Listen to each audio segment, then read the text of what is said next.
ชวนให้คิดอนิจจังทุกสิ่งไม่ยั่งยืนจีรังย่อมผุพังตามกาลเวลาจะฝืนให้ยั่งยืนจนสิ้นโลกาอย่าได้หวังดังปรารถนาองค์พระพุทธาท่านตรัสสอนไว้เกิดแล้วคงไม่แคล้วต้องชราแก่อาคราวแก่สมปัญญาทั่วภารามีทมไปเจ็บทุกข์ย่อมเวียนวนมีพ้นใครๆสัตว์โลกล้วนรู้แน่แก่ใจเกิดแก่เจ็บตายหลีกไปไม่พ้นใครหลงคิดหลงติดอัตตาว่าใจแจ้งกมลแม้นใครปลงได้คงสุขล้นชีวิตมีมองมนเกิดมาเป็นคนสมบูรณ์ดับหายเพียงร่างกายไว้ชีวาแต่กุศลผลกรรมทำมาย่อมแปลงค่ากลายเป็นทุนส่งผลให้ทุกคนเวียนวนไม่สูญสุขและทุกข์เป็นไปตามทุนที่พวกคุณได้ก่อทำมา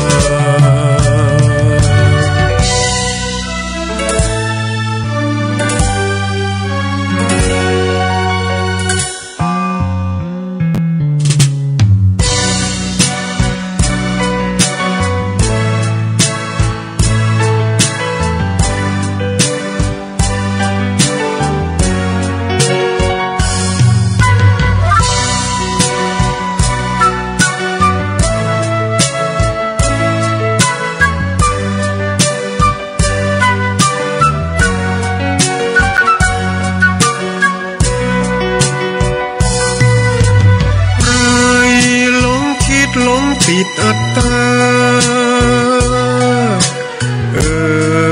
ว่าใจแจ้งกมลแม้นใครปลงได้คงสุขล้นชีวิตมีมองมนเกิดมาเป็นคนสมบูรณ์ดับหายเพียงร่างกายไว้ชีวาแต่กุศลผลกรรมทำมาย่อมแปลงค่ากลายเป็นทุนส่งผลให้ทุกคนเวียนวนไม่สูญสุขและทุกข์เป็นไปตามทุนที่พวกคุณได้ก่อทำมา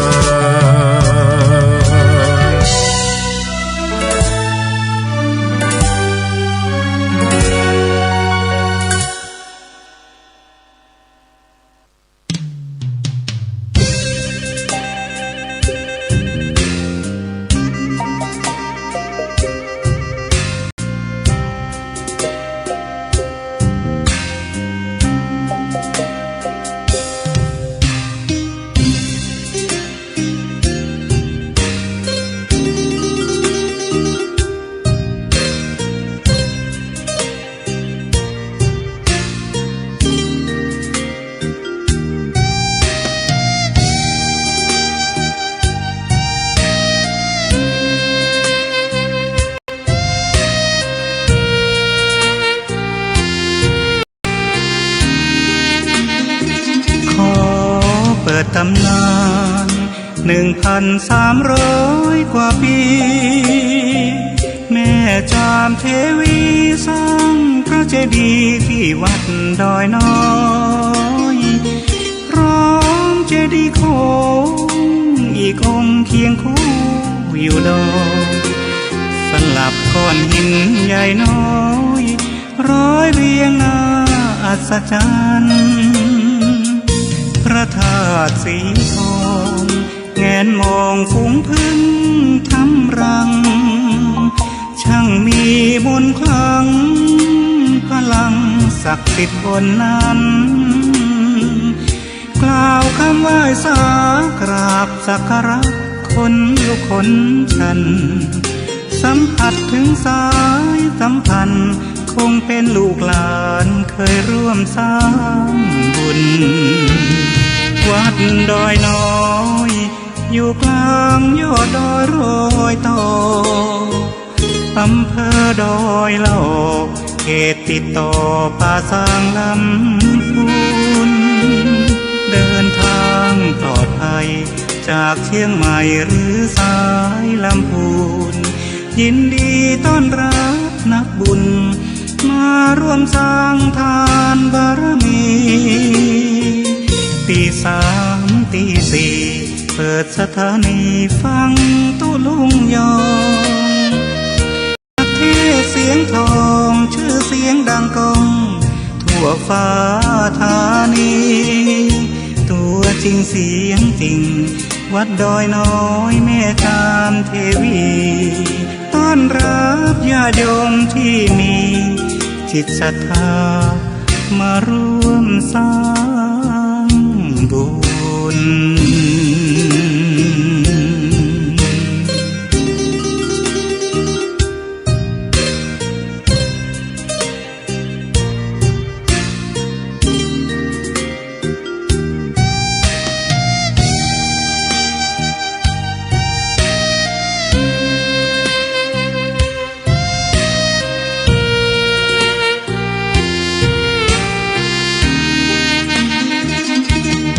วัดดอยน้อ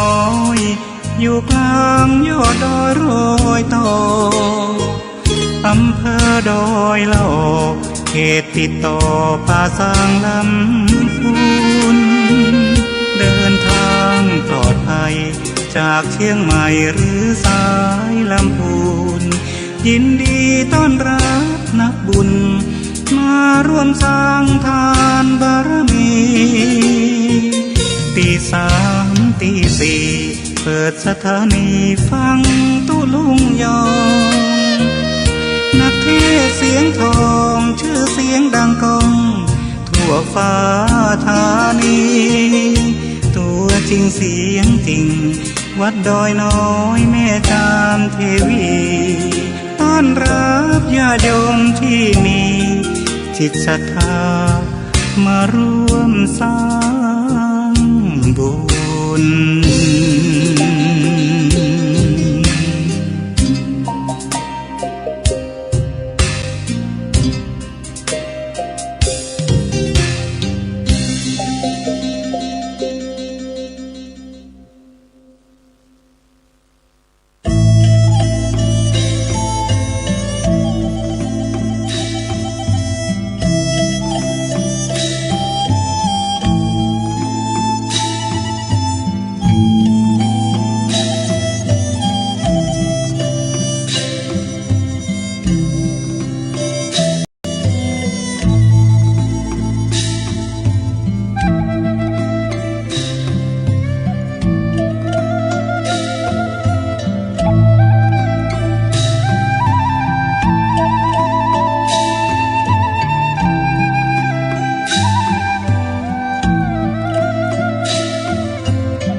อันสมบัติพระสถานบริวารพร้อม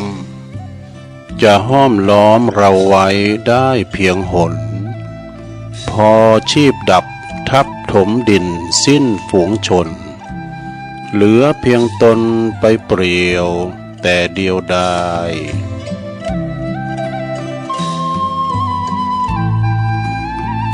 ตื่นเจ้าขึ้นมาก็ยิ้มแย้มแจ่มใสทุกโศกโลกภัยหายไปหมดสิ้นก็ขอความนอบน้อมแด่พระรัตนตรัยอันมีพระพุทธพระธรรมพระสงฆ์เป็นสรณะที่พึ่งกราบแนบไต่ไหวสาถวายความเคารพมายังครูบาอาจารย์พระมหาเถรานุเถระตันเจ้าคณะพระสังฆาธิการพระภิกษุสามเณรเจ้าจุโตนจุองค์ กุวัดวาอารามพร้อมตึงสำนักตีผักส่งตัวยก็ขอเจริญปอนเจริญชัยเจริญสุขมายังบรรดาปอออกแม่ออกศรัทธาตันสาธุชนญาติโยมนักศีลนักบุญทั้งหลายแต่บ่ว่าจะปิ้นปอหลงแม่หลงปอลุงแม่ป่าตั้งปีป่าหน้าเอาศรัทธาตีนจองห้องวัดเถ่าแก่หนุ่มกำใจยิงต่างหลายเนาะตื่นจื้นขึ้นมาแล้วก็มางุมสวามหาโทรศัพท์เครื่องหับวิทยุก็ดีมาเปิดฟังรายการสัพเพเหระปากินากะขอนลุงไก่แจงรายการเสียงธรรมแสงทองรายการเสียงธรรมแสงทองนี้ก็รับผิดชอบบริหารเวลาดำเนินรายการโดยต้นตัวแห่งอาตมาภาพเก่ากระผมตุลุงนันชัยวัฒนาคเสโนแห่งวัดประทาดอยน้อยตำบลดอยหล่ออำเภอดอยหล่อจังหวัดเชียงใหม่มาปบมาปะกันในยามค่ำคืนเปิ้นรับเปิ้นนอนกันรับนอนพักผ่อนสายตาพักผ่อนกายยาเกมบ่าเกมแหงไว้ต่อสู้ในวันรุ่งขึ้นต่อไปนะแต่สวอย่างเฮานี่มันบ่ปินรับมันบ่ปินนอนตื่นขึ้นมาก็นอนบ่หลับละนะกองหากรรมมันจะแจ้งนะเมื่อใดตีนฟ้าจะยกเนาะเมื่อใดไก่จะคันเลยนะไก่คันตั้งเนาะคันตั้งแล้วก็มาคันเลยไก่ลุ่งเหล่าก่อนนี้เปิ้นเล่งไก่กันไก่คันไก่ก็เหมือนกันนะมันก็มีหัวหน้าเปิ้นว่าไก่เจ้าเหล่าเมื่อว่าตื่นมาแล้วศรัทธาก็มาฟังรายการตัวลุงก็จะเสาะหาสรรหาสิ่งละอันพันละน้อยนะจะเป็นมรดกธรรมเตศน้ำเตศธรรมแบบพื้นเมืองสาธโวกานี่แบบธรรมบรรยายณโอกาสบัดนี้พองกานี่ตามที่ตุลุงได้คุ้นคว้ามานอนในอินเทอร์เน็ตก็ตามสาดกมาในนิทานกาในกรรมบักเก่าเล่าไว้ก็มานำเสนอให้ศรัทธาได้ฟังกันไปแก่งอมแก่เงาที่จริงก็เป็นกรรมนำกรรมทำเนื้อศรัทธาญาติโยมเอาเก็บไปเป็นพินิจพิจารณามันก็เป็นข้อคิดสะกิดเตือนใจเฮาตัวเนาะปัจจัยว่าเป็นกรรมจมกรรมแจงกรรมแซมกรรมดามสังสักอย่างนะเป็นกรรมที่เอามาสู่จู้กันฟังจะมาสั่งมาสอนก็ไปเกิดอัน การเกิดอย่างอันนี่มันจังโหดจังเกลียดให้กันไอ้ว่าเปิ้นว่านะก่อนอื่นที่ตุลุงจะเอ่ยพระตังคืนบุญสถานีวิทยุแต่ละคืนที่เปิ้นมีบุญต่อโสตประสาทหูเฮาได้ฟังกันมีเปิ้นได้ยินสักหน่อยตุลุงจะดีปานได้กดตามแล้วมาถึงมีที่โพสต์ที่ผิวเนอะตึกห้องสี่เหลี่ยมเนี่ย นอกจากว่าเปิ้นได้ลิงก์สัญญาณก็กล้องสัญญาณเปิ้นก็อดตารับครับตานอนเมื่อเฮาตันทั้งหลายนะคอยก็กล้องสัญญาณนะนำรายการครูบาอาจารย์ไปออกวิทยุของเปิ้นแผ่พายกระจายเสียงเพื่อให้ท่านผู้ฟังที่อยู่ตั้งบ้านตั้งจองเนาะอยู่ที่ไหนก็ฟังกันได้ตามอิริยาบถทั้งสี่นั่งนอนยืนเดินอยู่ในหม้อข้าวเตาไฟกานี่ก็ฟังได้อยู่ในเฮิรนไฟเฮิรนน้อยห้องน้ำกันเปิดไปก็ฟังได้หมดนะฟังเดี๋ยวนี้มันเต้นสมัยทั้งอย่างมันฟังทั้งโทรศัพท์ก็ได้วะฟังมือถือก็ได้นะวิวัฒนาการเนาะโลกสมัยใหม่โซเชียลเอาต่อไปตุลุงจะได้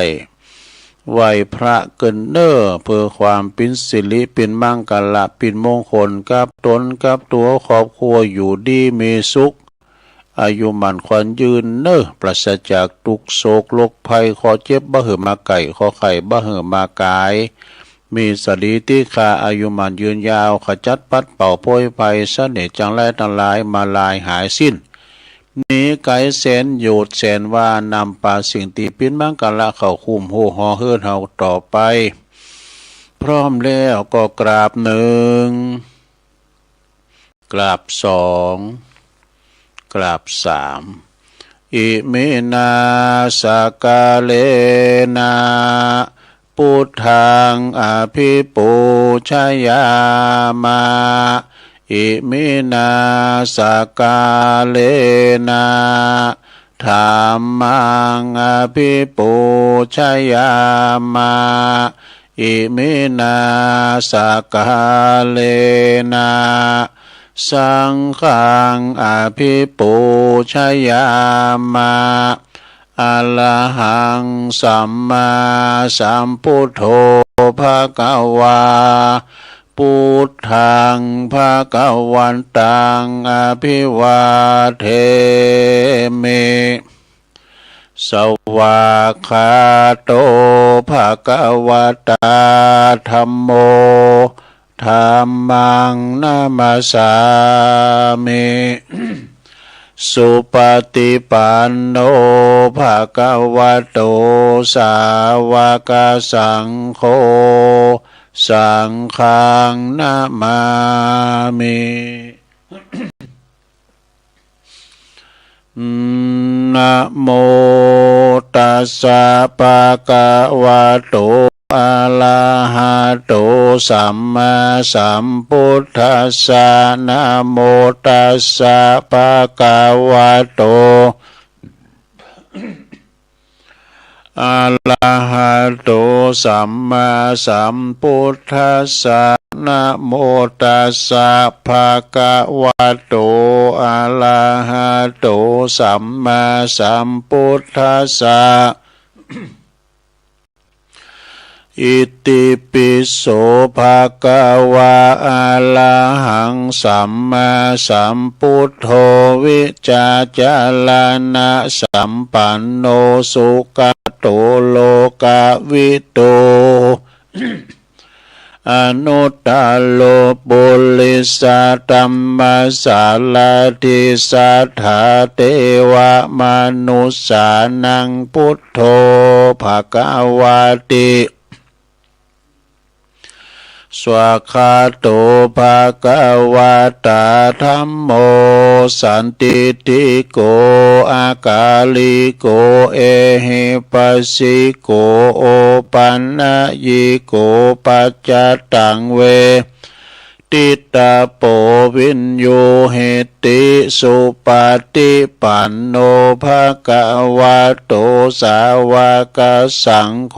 อุจจุปฏิปันโนภะคะวะโตสาวกสังโฆยายะ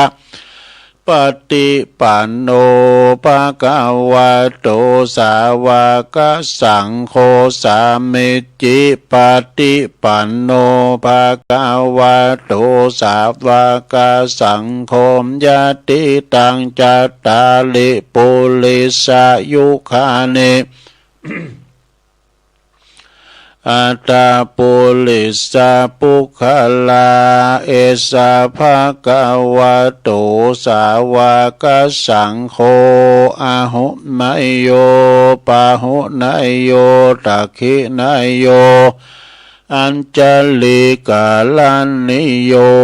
อนุตตลังปุญญาเขตังโลกัสสาติจายันโตโปติยามุเลสักยานังนันทิวัตโนเอวังตวังวิจโยโหหิจยสุจยมังกาเลอัปปลาจิตตปันลังเกสีเสปัทวิปุคะเลอภิเสเกสัพปะพุทธานังอากาปโตปโมทติ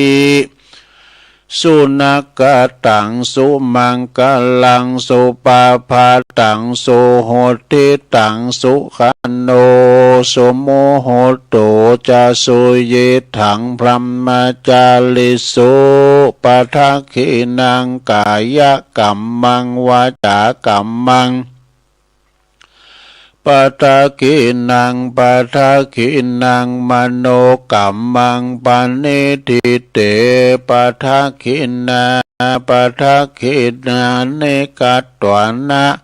ลาพันตเถปะทะกิเนสัพพิติโยวิวาจันตุสัพพะโลกวินาศตุมาเตภวัตวันตัลลายโยสุขิติงกายุโกภวะอัมพิวาตานาสีลิสานิจังวุตตาปัจจายโนจัตตาโลธรรมวัฏันติอายุวันโนสุขังปะลังเอาละน้อศรัทธาญาติโยมต่างหลายตุลุงก็ปิ้นเก้าปิ้นโหนำสวดมนต์ไปปิ้นตีเรียบร้อยก็ขอบคุณพระติตาไหลรัตนะผ่านแผ่วพระเกศเจ้าตั้งสามประการเนาะ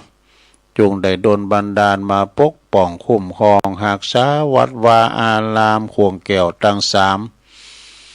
มาปกป้องรักษาดูแลตังครูบาอาจารย์พระสงฆ์องค์สามเณรเจ้าเปิ้นอยู่กับวัดกับว่าเป็นตัวแทนมามาเผยแผ่สัจธรรมคำสอน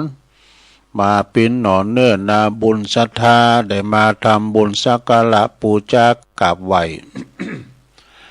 ปิ่นเก้าปิ่นโหนำปกสร้างห่างแปงนำศีลน้ำตาล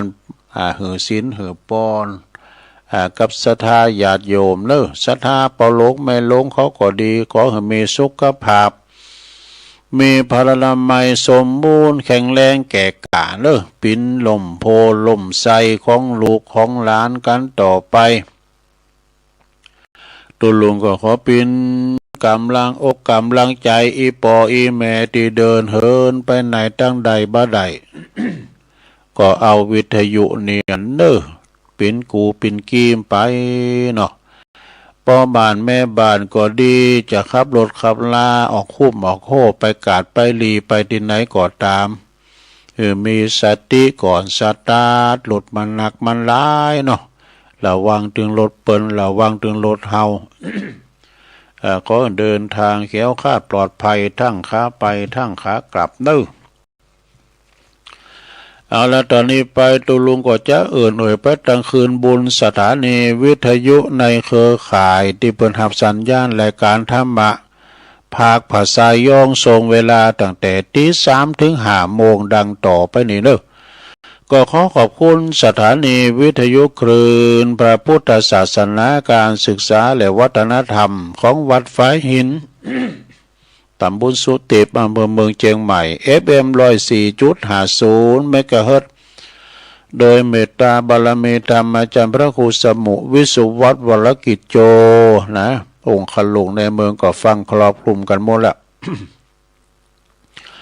ขอบคุณสถานีวิทยุคณะสงฆ์อำเภอฝางตั้งอยู่ที่วัดพระพุทธบาทอุดมน้ำบ่อสาวาสำนักวิปัสสนา FM 88.50 เมกะเฮิรตซ์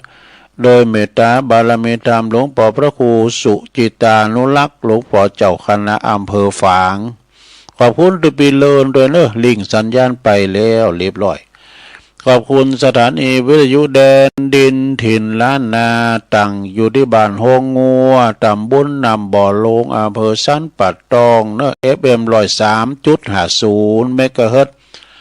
โดยคุณรุจิสมบัติเงาคำเนื้อขอบคุณสถานีวิทยุคลื่นธรรมะของชุมชนวัดห้วยตองซักตำบลหงเปาอำเภอจอมตองเนื้อ FM 98.75 เมกะเฮิรตซ์ โดยเมตตาบารมีธรรมอาจารย์ท่านพระครูวาปีวรมานิตเนอร์โซนไต่สายไต่ก็ฟังตั้งแต่เพลงบักเก่ามาแล้วขอบคุณสถานีวิทยุมนเสียงธรรมจากอำเภอแม่แจ่มวัดบุผารามFM106.25 เมกะเฮิรตซ์โดยเมตตาบารมีธรรมหลวงพ่อพระครูมงคลวิสิทธิ์หลวงพ่อใหญ่เน้อเจ้าคณะอำเภอแม่แจ่มนะขอบคุณท่านพระปลัดอุทัยถึง2อุทัยด้วยขอบคุณสถานีวิทยุเน็กเนลเรดิโอ FM96.75 เมกะเฮิรตซ์ตั้งอยู่ที่บ้านจงตำบลทุ่งกวาวห้างหุ้นส่วนจำกัดอนุสรณ์เรดิโออำเภอเมืองปานจังหวัดลำปางขอบคุณสถานีวิทยุชุมชนคนเหนือเขื่อนต่างอยู่ในบ้านดุงดำอำเภอฮอดจังหวัดเชียงใหม่ FM90.75 เมกะเฮิรตซ์ และขอบคุณสถานีวิทยุวัดบรรพตสถิตนะจังหวัดลำปางเด้อ FM106.50 เมกะเฮิรตซ์โดยเมตตาบารมีธรรมอาจารย์ท่านพระมหานพดลสุวรรณเมธีและก็ท่านพระมหาสมชาติชาตปัญโยนี่ตึงหมดตึงมวลนี่ก็เป็นสถานีที่เปิ้นได้ลิงก์สัญญาณไปเนื้อศรัทธาญาติโยมต้องขอบคุณสถานีทุกคลื่นทุกสถานีตุยที่เปิ้นมีสมณะเมตตาน้อมนำเอากรรมกำจาการการของครูบาอาจารย์ไปออกสถานีวิทยุของเปิ้นเด้อศรัทธาญาติโยมการทำมีเปิ้นเฮาก็ไม่ได้ยินกันเนาะนะเอาอาศัยหูดังเปิ้นมาหายใจ ก็เปิ้นลิงก์สัญญาณไปก็เลยฟังก็เปิ้นลิงก์ก็ไม่ได้ฟังสาเหตุที่ไม่ได้ยินมันมีหลายอย่างนะลงเด้อเวลาว่าฝุ่นตกฟ้าแพะฟ้าผ่าเปิ้นก็เปิดสถานีนะกูมันสอดนะสอดกำในเสียงเป็นหลายปั้นหลายหมื่นก็แล้วกันเวลาว่าอินเทอร์เน็ตบ่เสถียรก้านะเนาะเวลาว่าไฟฟ้าดับกันเนี่ยมันมีหลายสาเหตุเด้อที่เสียงบ่ออกจากวิทยุนะพอหลงไม่หลงเขาอยู่ทั้งบ้านก็อันตูเจ้าหมู่นี้ไปไหนหมดแฮไหลหันไหนก็ได้เนี่ยวิทยุบ่ได้ยินนะนะมันมีหลายสาเหตุ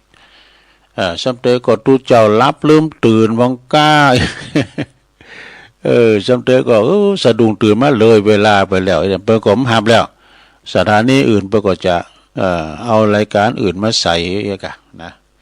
มันมีหลายสาเหตุเนาะกับศรัทธาญาติโยมทั้งหลาย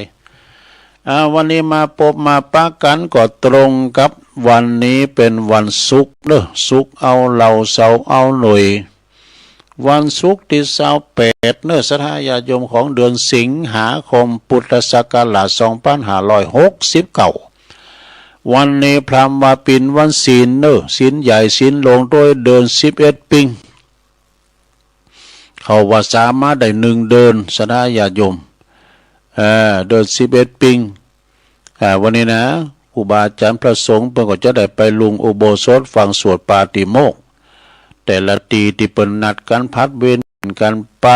ศรัทธานะสมัยแต่ก่อนนี่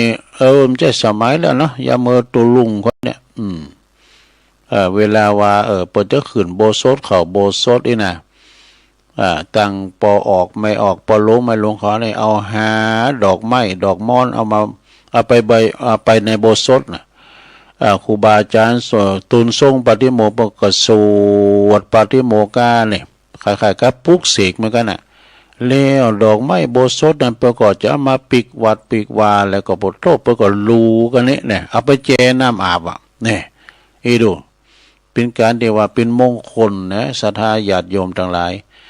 แล้วการว่าตุเจ้าก็ดีเปิ้นอาพาธมันจะอามาพาธนะลงเด้อก็ตัวยังว่าอันตรายล้ำเลยน่ะตุเจ้าเปิ้นอาพาธเปิ้นอามาพาธกับบัดใจเปิ้นเจ็บปิ่นยืนอุ่นเมยไข่กะ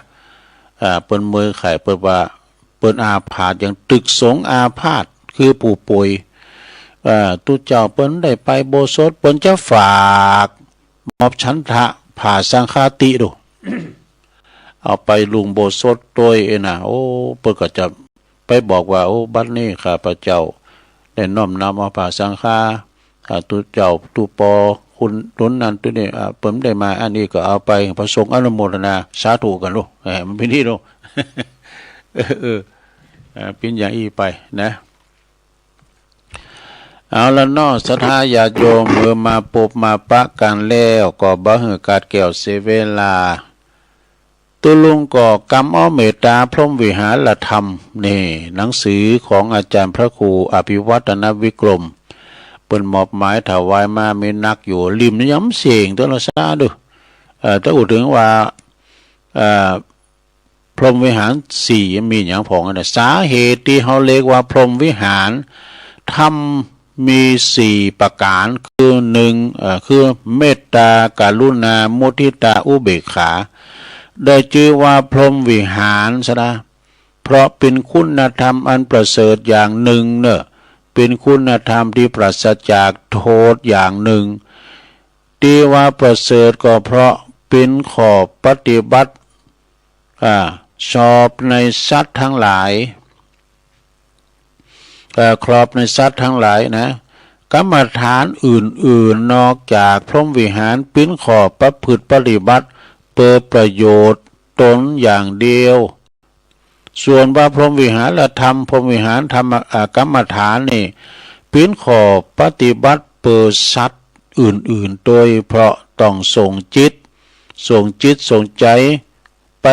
หรือว่าเรียกอีกอย่างหนึ่งว่าแผ่เมตตานะแผ่เมตตาไปอย่างไม่มีเงื่อนไขเนี่ยเขาแผ่เมตตาไว้หรอกพรหมวิหารธรรมนี่นะดีว่าเป็นคุณธรรมปราศจากโทษนั่นก็เพราะพวกพรหมนะพวกพรหมนี่นะโดยกำเนิดมีวิถีชีวิตอยู่ด้วยจิตที่ปราศจากโทษฉันใดอันหนึ่งพระโพธิสัตว์เจ้าทั้งหลายเนอะซึ่งสร้างคุณธรรมให้เพิ่มพูนยิ่งขึ้นไปโดยสร้างมีทานบารมีเป็นต้นอันเป็นเหตุแห่งพุทธภูมิทั้งปวงให้บริบูรณ์เรียกว่าพรหมและพระโพธิสัตว์นี่พรหมเหล่านี้นะพรหมเหล่านั้นล้วนมีจิตที่ปราศจากโทษเนอะมุ่งแสวงหาประโยชน์ให้แก่สัตว์ทั้งปวงเมตตานะช่วยปลดเปลื้องสิ่งที่บ่เป็นประโยชน์ให้แก่สัตว์ทั้งปวงเนี่ยกรุณาเราพลอยยินดีสุขต่อสุขสมบัติของสัตว์ทั้งปวงมุทิตาเรามุทิตาก็คือหยุดมั่นในภาวะเป็นกลางอย่างบ่เอ็นเอียงและอุเบกขาฉันใดก็ผู้ประกอบด้วยพรหมวิหารธรรมทั้งสี่มีเมตตาเป็นต้น ก็นับว่าเป็นวิถีชีวิตอยู่อย่างพรหมโดยกำเนิดและก็อย่างพระโพธิสัตว์เจ้าพรหมทั้งหลายฉันนั้นนี่นะสดาญาโยมแล้วเพิ่งก็ว่าการแบ่งปันการแบ่งปันนะเฮาหันเปิ้นตุกไหลเข็นใจเปิ้นหิวโหยกระหายเฮาหยังเปิ้นกินเปิ้นหายจะโหยกระหายเนี่ยก็คือเป็นการแบ่งปันซะนะแบ่งปันความตุกบางตุกบางอย่างความสุขแบ่งปันความสุขคือเปิ้นที่เปิ้นตุกอยู่แล้วน่ะคือเปิ้นได้สุขให้พองนี่ก็คือการแบ่งปันสมบัติต่างๆแบ่งปันปัญญาต่างๆแนะนำบนนี้นะเป็นบ่อเกิดของเมตตาด้วยความปรารถนาให้ผู้อื่นมีสุขการสงเคราะห์เป็นบ่อเกิดของกรุณาคือความปรารถนาให้ผู้อื่นพ้นจากทุกข์การยกย่องคนดีเป็นบ่อเกิดแห่งมุทิตาคือความยินดีเมื่อผู้อื่นได้ดิบได้ดีการเจอมันในกฎแห่งกรรมเจอมันในกฎแห่งกรรมเด้อทำดีได้ดีทำชั่วได้ชั่วเป็นบ่อเกิดแห่งของอุเบกขาอุเบกขานะก็คือความนักแน่นในธรรมเมื่อประสบ วิบากกรรมนี่คืออุเบกขานี่วางเฉยลงบุคคลเนี่ยแปลว่าบุคคลผู้มีพรหมวิหารธรรมสี่จำประจำใจปิ้นนิสัยจือว่าปิ้นมนุษย์อย่างสมบูรณ์แบบทำเหออาหารในการทำความดีอย่างติ๋มตีโดยบ่หวั่นไหวบัลลังก์เลใจดังนั้นเมตตากรุณามุทิตาอุเบกขาจึงเป็นปัจจัยเกื้อหนุนให้คุณเฮาเนี่ยได้สร้างคุณงามความดีสั่งสมคุณงามความดีทั้งหลายทั้งปวงให้เกิดขึ้นทีละน้อยจุนเต็มบริบูรณ์แน่พรหมวิหารสี่นี่ก็คือเป็นแนวธรรมนะเป็นแนวธรรมปฏิบัติของการอยู่ร่วมกันกับผู้อื่นอย่ามีความสุขเมตตาความปรารถนาดีกรุณาช่วยเหลือปนทุกข์มุทิตาความยินดีในเมื่อผู้อื่นใดดิบใดดีอยู่ดีมีสุขอุเบกขาก็คือความวางเฉยเป็นกลางเนี่ยแล้วเปิ้นก็ยังว่าเมตตาพรหมวิหารเป็นหลักปฏิบัติในสมัยข้างพุทธกาลเมตตาพรหมวิหารนี่เป็นหลักปฏิบัติมีมาตั้งแต่อดีตก่อนสมัยพุทธกาลพระพุทธศาสนาเจ้าเฮาในอดีตนี่เคยปฏิบัติมาแล้วก็โดยผลของการปฏิบัติจนถึงได้ฌานเมื่อสิ้นชีวิตแล้วก็ทำให้ไปเกิดเป็นในพรหมโลกนี่แม้หากบ่ได้ถึงขั้นฌานก็ได้เกิดแต่ไปเกิดในสุขติเช่นเกิดในสวรรค์จันทร์กามาวจรหกจันทร์จันทร์ใดจันทร์หนึ่งนะถ้าหากว่าเกิดเป็นมนุษย์ก็จะเกิดในตระกูลที่มีสีสุขนะที่ดีมีสีสุขแล้วก็ถ้าหากว่าเป็นอย่างได้ก็ตามขอพระพฤติปฏิบัติเพื่อเข้าถึงพรหมโลกมาใจจุดมุ่งหมายสูงสุดอย่างแท้จริงของพระพุทธศาสนานะพระพุทธเจ้าเป็นบัพประสงค์ที่จะเหือติดอยู่ในแต่พรหมโลกถึงแม้ว่าพระพรหมจะมีอายุยืนยาวนานเป็นการลอยหลายร้อยพันกับก็ตามก็ยังบรรลุพ้นจากทุกข์ในวัฏสงสารดังที่พระพุทธพจน์ที่เปิ้นตรัสไว้ในสัตตสุริยสูตรนะสัตตสุริยสูตรก็มีใจความตอนหนึ่งว่าพระภิกษุทั้งหลายเลิงเกิดมีมาแล้วพระศาสดาจือสุเนตะนะก่อนนะศาสดาเปิ้นจือว่าสุเนตะปิ้นเจ้าลัทธิเด้อเปิ้นปราศจากความกำนัดในกามมีสาวกอยู่หลายร้อยเคยแสดงธรรมแก่สาวกเปอหือไปบังเกิดในพรหมโลกสาวกก็ปฏิบัติตามคำสอนอย่างเคร่งครัดเด้อทุกอย่างเมื่อตายแล้วก็ได้ไปบังเกิดในพรหมโลกแต่สาวกที่ปฏิบัติลดหลั่นลงมาเมื่อตายไปแล้วบางโพก็ได้ไปเกิดในเทวโลกจันทร์ปรนิมิตวสวัสดีนี่บางโพก็ได้ไปเกิดในเทวโลกชั้นนิมานลดีบางโพก็ได้ไปเกิดในเทวโลกขันนะจันทร์ดุสิตเนี่ยบางโพก็ได้ไปเกิดในเทวโลกจันทร์ยามาบางโพก็ได้ไปเกิดในเทวโลกจันทร์ตาวติงสาดาวดึง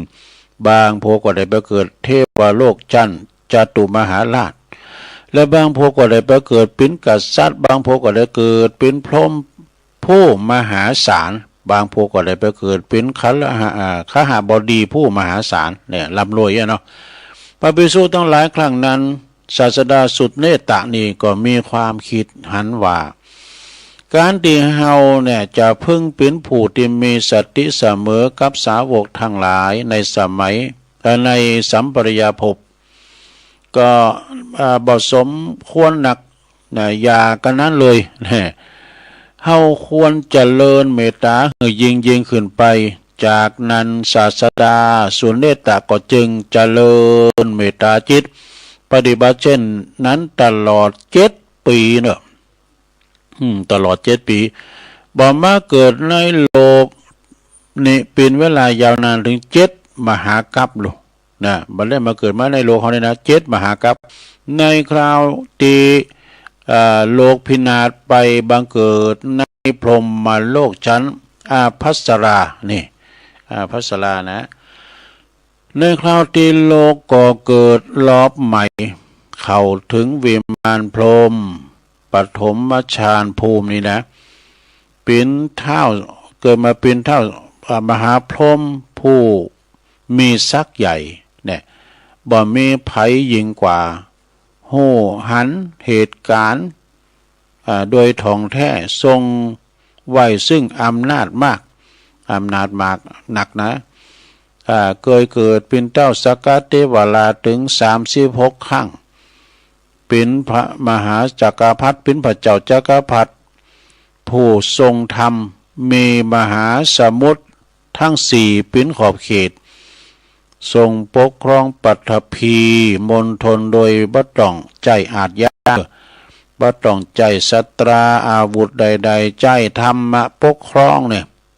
ธรรมาธิปไตยใจธรรมปิ้นใหญ่สถาปนาประชาชนให้เก็บปิ้นอันปึกแผ่นมั่นคงพลังพร้อมไปด้วยแก้ววิเศษ7 ประการเนอะหลายร้อยครั้งพระราชโอรสของพระเจ้าจักรพรรดินั้นก็ล้วนแต่องค์อาจกาหาญชันชัยย่ำยีศัตรูได้แน่เอาเฮ็ดได้ก่อนสดาญาโยมเข้าใจหลวงเข้าใจตุลุงอ่านมาเนี่ยตุลุงอ่านได้แต่ตุลุงยังไม่เคยเข้าใจด้วยนะอันนี้ก็เป็นหนังสือเนอะสดายังมีทำหนักอยู่ก็กอยเอามาเล่าสู่จูกันฟังเนาะสดาเนาะเอามาเล่าสู่จูกันฟังเพราะว่ามันมีหลายอยู่ด้วยเป็นตัวแก่คัดเวลาตุลุงเกิดข้างกาเนี่ยกำอูกำตึกกานี่ก็เอามาวาแถมนะอันนี้หนังสือธรรมะธันวานะอาจารย์พระครูอภิวัตรมอบหมายไว้กับตุลุงตอนนี้ไป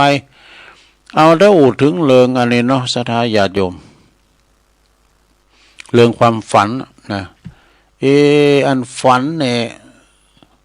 เพราะว่าการเฮาฝันตกน้ำในน้ำมันเป็นอย่างหนึ่งก็ อันนี้เพิ่นเข้าใจไปอันเนาะ เดี๋ยวจะเล่าเรื่องความฝันกันเด้อลองฟังกันเด้อลงเด้ออันนี้เป็นความฝันกำสังกานี่นะศรัทธาญาติโยมลองฟังพอเป็นตัวจุยมีนี่แถมหน่อยเนาะคติธรรม ถึงเรื่องความฝันนี่นะศรัทธาญาติโยมหลายๆฝันนี่ก็คือการรับตาแล้วรับฝันไปเนี่ยบางพูนก็ฝันใดอันนั้นอันนี้พอไงนะฝันเขียวหลอนเพราะข้าวเนี่ยแล้วก็ฝันไปแอวแพแอวปลาเนี่ยความฝันนี่มันจะแน่นอนเนาะจะได้อย่าโยนอะไรกำฝันมีเต็มเต่าเครื่องหมุนนะเนาะอันนี้เดี๋ยวลองบุพนิมิตนะความฝันทั้งหลายก็เหตุแห่งความฝันมี4 ประการนะลงเนอะนะข้อที่1บุพนิมิต2จิตอาวรณ์3เทพสังหรณ์4ธาตุกำเริบนี่พิจารณาลองฟังก่อนเนอะข้อที่1ในบุพนิมิตก็คือกรรมใดๆที่เฮาได้เคยกระทำมาที่เป็นกุศลหรืออกุศลมันจะมาเตือนในฝันเด้อแน่จะเตือนในฝันเนาะนะเตือนจะฮือนะซึ่งเตือนบางคนในฝันสมมาเด้อฝันตายว่ะไปหันมาโมดตัวอันของกินของตานี่แม่นายว่ะมันเปิ้นเอาไว้ในอันศาลาเก่าห้องอะไรดอกอันนี้ก็คือฝันเนาะบางคนก็ฝันบอกโอ้อีพ่อฝันนะบอกว่ามันคน4 คนมามีเข่ากำหอกกำดาบว่ามาจักเอาอีพ่อไปอีพ่อมันไปก็ได้จักเอาไปอยู่ไอ้ดอกนะจ่ายโยมผีบานก็อยู่นี่เนาะมันฝันนะ อันนี้คือฝันบุพนิมิตเด้อฝันอย่างหนึ่งข้อที่สองจิตอาวรณ์นี่ปิ้นจะได้หลงจิตอาวรณ์นี่ก็คือจิตใจจดจ่อในเรื่องใดเรื่องหนึ่งนะเรื่องใดๆยอมจะทำให้เราฝันถึงเรื่องนั้นนี่สมมติว่าเราไปยการเนาะวันนี้เราไปบกสวนหอมก็ดีไปไทยหน้าก็ดีถึงขึ้นรับฝันไอ้ไปไทยหน้าอยู่วะเนี่ยมันเป็นอย่างนั้นซ้ำเดินในฝันเอาตุลุงเคยมีนะฝันฟังอาจารย์ประครูฟังอาจารย์ประครูเปิดอู่ในวิทยุนะฝันไปฟังไปรับไปว่ะเหมือนก็อยู่ในเหตุการณ์จริงเพียงว่าฝันลับๆนะอย่างงานเมพันธาวันหน้าเนี่ยเปิดฝันตุลุงเตธรรมว่ะเตธรรมแล้วก็เปิดก็ว่าปอเมเปิดมาว่ะมานั่งฟังธรรมแล้วมากินข้าวว่ะยิ้มว่ะโอ้มีความสุขนะอันนี้ก็คือในฝันนะอันนี้คือจิตอาวรณ์ต่อไปข้อที่สามเทพสังหรณ์นี่เทวดาโดนจิตโดนใจหือฝันนี่เทวดามาฝันเที่ยวต้นไม้หลวงฮะนะอย่าไปใกล้เด้อเยอะคุมสมบัติเมื่อคุมสมบัติอย่างวะเนาะในเทวดาสังหรณ์เด้อประวัติเทพสังหรณ์คือเทวดาโดนใจหือฝันข้อสุดท้ายลงข้อที่สี่ธาตุกำเริบนี่เป็นจะได้กินหนักลำไปท้องอืดท้องเสนี่กินหนักลำไปทำมือฝันนะกินข้าวหนักแล้วปวดโตนักตายหย่อนแล้วนะประวัตินะก็ไข่ลับไปก็ฟันนี่ธาตุกำเริบธาตุบัปักกะติทำหือฝันได้นะฟันให้ฟันดีมันก็คือในฟันเหมือนกันฟันฟันให้มันนี่เหมือนกันว่าฟันให้ตุลุงก็เคยฟันให้นะเคยไปเจอหนึ่งไปอบรมนะไปโอลมที่พุทธมณฑลมือละปิ้นตูใหม่ก็ฮะเนาะต้องมาปิ้นตูใหม่ครับตูปีลงเนี่ยกะก่อนไปอยู่ปาตานเนาะเดี๋ยวนี้ไปอยู่ปุ่นทุ่งพึ่งจังหวัดน่านไปตัวกันเนี่ยปุถุเจ้าก็หลายนะหาตีนอนบ่ได้นะเปิ้นก็ไปอบรมกันไปนอนพวกนะก็ก่อนวันที่5 ธันวาคมเนาะเปิ้นไปอบรมแล้วไปนอนแล้วก็ไปต่างกฎต่างไผมาในกะที่พุทธมณฑลบ่นะขึ้นมานอนนั้นบุญหากรรมที่เปิ้นแพงบัดแล้วเด้อเนาะมันเป็นตึก2 แจ้นก็ฮะเนาะแล้วก็โอ้ทางในเนี่ยก็ครูบาอาจารย์นอนหมดครับตื่นไปลงมานอนหน้าห้องน้ำเนี่ยเว้ยดุนี่น่ะแล้วเปิ้นแพงแล้วเปิ้นจะใจนะห้องน้ำเปิ้นจะใจแล้วเปิ้นแล้วเด้อตุลุงก็นอนหาปวดท้องคืนมาฝันให้แล้วเลยมันเป็นคุณอย่างคุณโบราณตัวใหญ่ขนาดแหละปวดโถมันเข้ามาหาตุลุงนะตุลุงก็อึกยักมันยอกแยกไม่ได้มันมาถึงมาก็ตุลุงว่ะโหงขึ้นไปนะสุมาเดี๋ยวมันจะเอาตีนเตะหับอย่างฟุตบอลนะกับปวดร้อง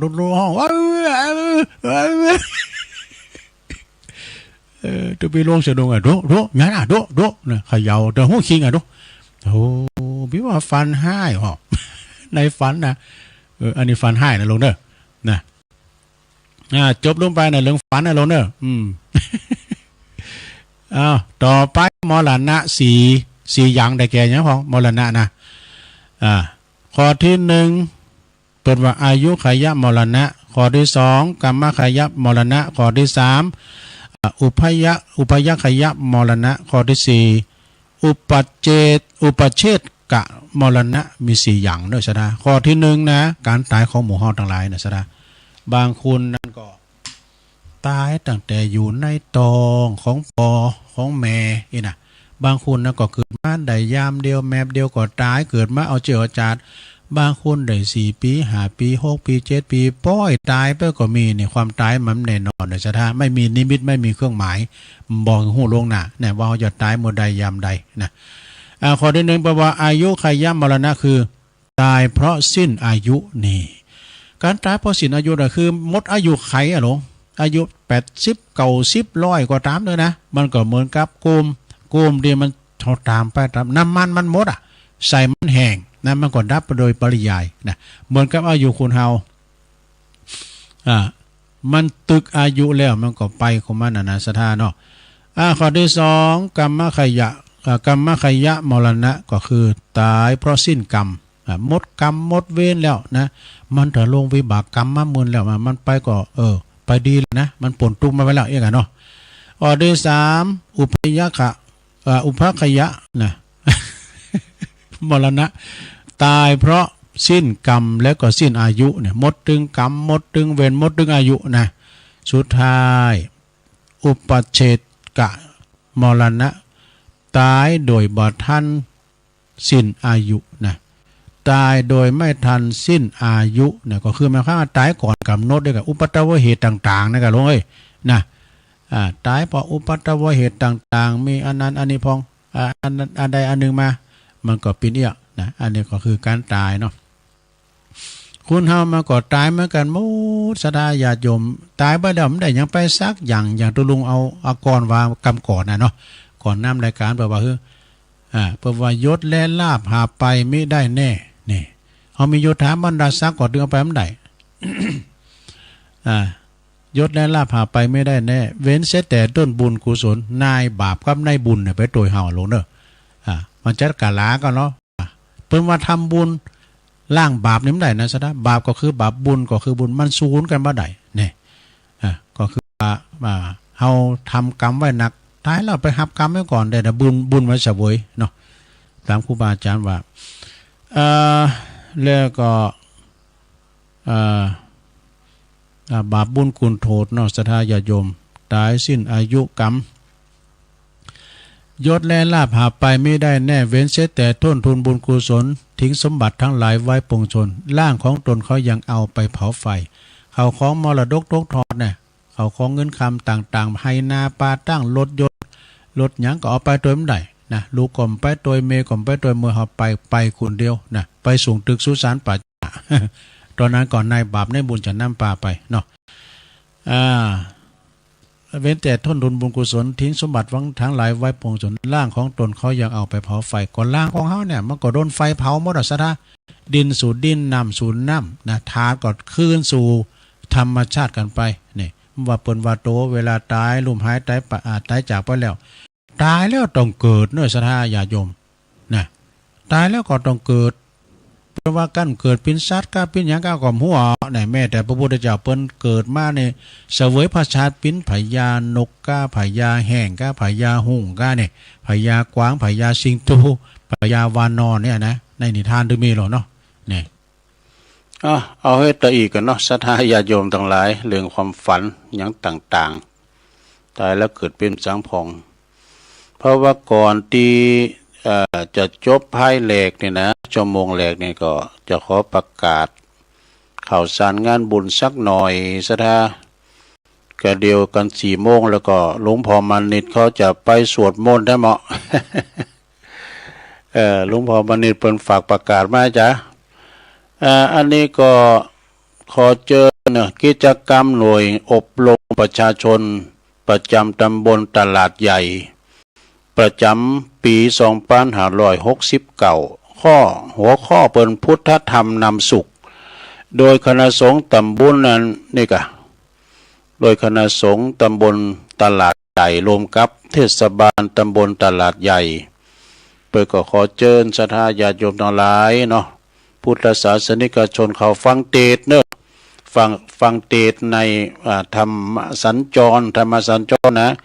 ได้รับความเมตตาจากองค์เทศพระครูอภิวัตนวิกรมเนอะรองเจ้าคณะอำเภอดอยหล่อเจ้าวัดปักทางเจริญเพิ่นจะได้ไปแสดงธรรมในวันเสาร์ที่20เก่าเนี่ยเสาร์เก่าก็จับวันพุธแล้วกันนะวันพุธกับวันเสาร์นะสระเวลาก็13 นาฬิกาเด้อปิ้นตุ่นไปนะณวัดมหาวนามุกนะเนาะวัดมหาวนามุกเดี๋ยวกันเด้อแม่จ่องก็เดี๋ยวกันเด้อเดี๋ยวแม่นั่นกันเนาะวัดแม่จ่องนะวัดแม่จ่องตำบลตลาดใหญ่อำเภอดอยสะเก็ดเด้อศรัทธาญาติโยมก็อยู่ละแวกไกลเคียงแล้วก็ไปฟังเทศฟังธรรมพุทธธรรมนำสุขตีวัดแม่จ่องวัดแม่จ่องบ้านแม่จ่องนี่บ้านเกิดของหลวงพ่อมณิตก็ฮะเนาะหลวงพ่อมณิตถาวโลนะก็เดี๋ยวเปิ้นจะเปิดเอามาประกาศใหม่เพราะว่าก็เดี๋ยวเปิ้นจะไปสวดมนต์4 โมงเปิ้นจะไปสวดมนต์ก็เลยประกาศให้เปิ้นไว้ก่อน แล้วทำโครงการหนึ่งในโครงการธรรมะสู่ชุมชนสร้างคนดีมีคุณธรรมสืบสารพระธรรมนำสุขสู่ชุมชนก็ขอเชิญศรัทธาญาติโยมทั้งหลายพุทธศาสนิกชนรวมฟังเทศในวันที่30เนอะสิงหาเวลา 19:00 น.เป็นต้นไปณที่วัดป่าตาลวัดป่าตาลอยู่ในเขตตำบลโบกก้างอำเภอสันกำแพงนะจังหวัดเชียงใหม่นะเนี่ยโดยได้รับความเมตตาองค์เถิดจากท่านพระครูอภิวัตนวิกรมรองเจ้าคณะอำเภอโดยหล่อเจ้าวัดปักตั้งเจริญนะประธานคืนสีขาวเพิ่นจะไปแสดงธรรมเนอะวันที่30วันติดกะสิงหานี่นะเวลา 19:00 น. 1 ทุ่มเป็นต้นไปที่วัดป่าตาลบุญนาป่าตาลตำบลโบกก้างกูนะก็เชิญกันเนอะไปฟังเทศน์ฟังธรรมกันตั้งพร้อมกับตั้งเทศบาลด้วยเนาะ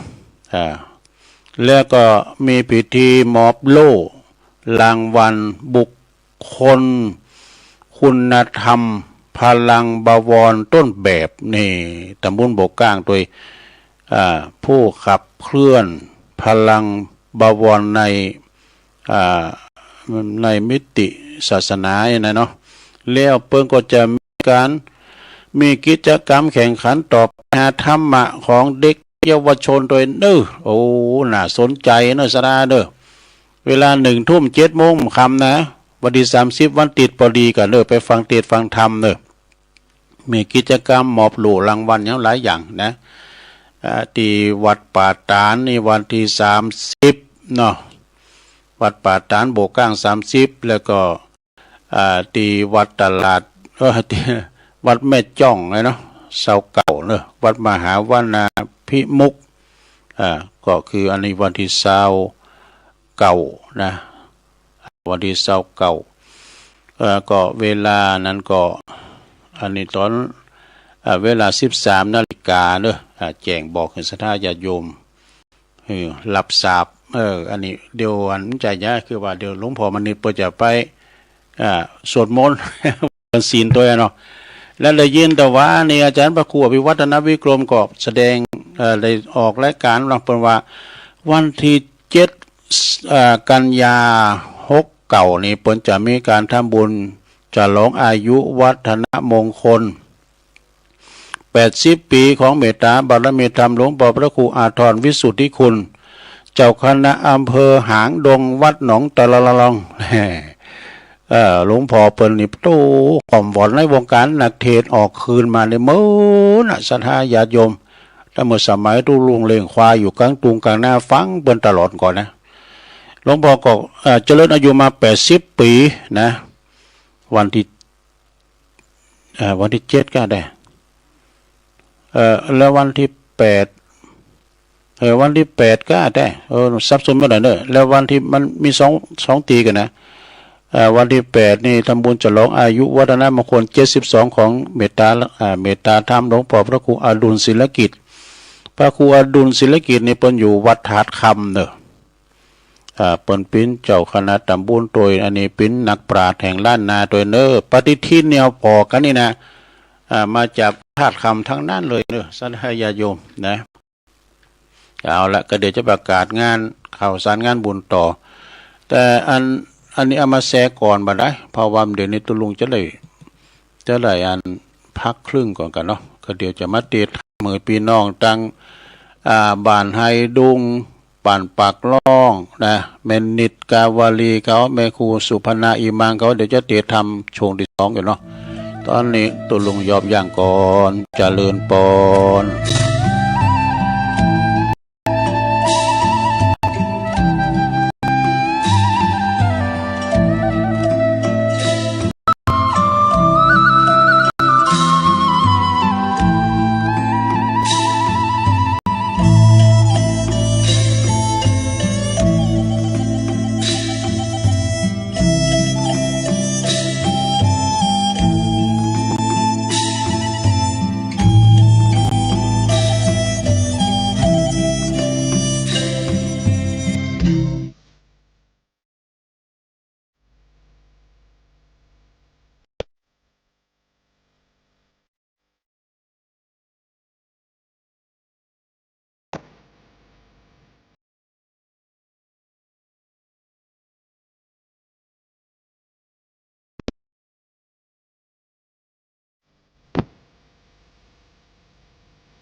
แล้วศรัทธาตันสาธุชนญาติโยมต่างหลายเนาะตุลุงก็ได้พักเบรกพักครึ่งนั่งมึนลำไปก็เจ็บหลังเจ็บแอวโยกย้ายค่ายตีเตียวไปเตียวมายืดเส้นยืดสายจิบน้ำลุงคอแล้วก็มาอู่กันต่อในชั่วโมงที่สองขณะนี้ตันต่างหลายก็กำลังฟังรายการซับเปเฮละปากินากะขอนลุงไก่แจงรายการเสียงธรรมแสงทองดำเนินรายการโดยตุลุงยองเวลาขณะนี้4:07 นาทีแล้วศรัทธาเวลาไว้นะพองก็ลุกมาแล้ว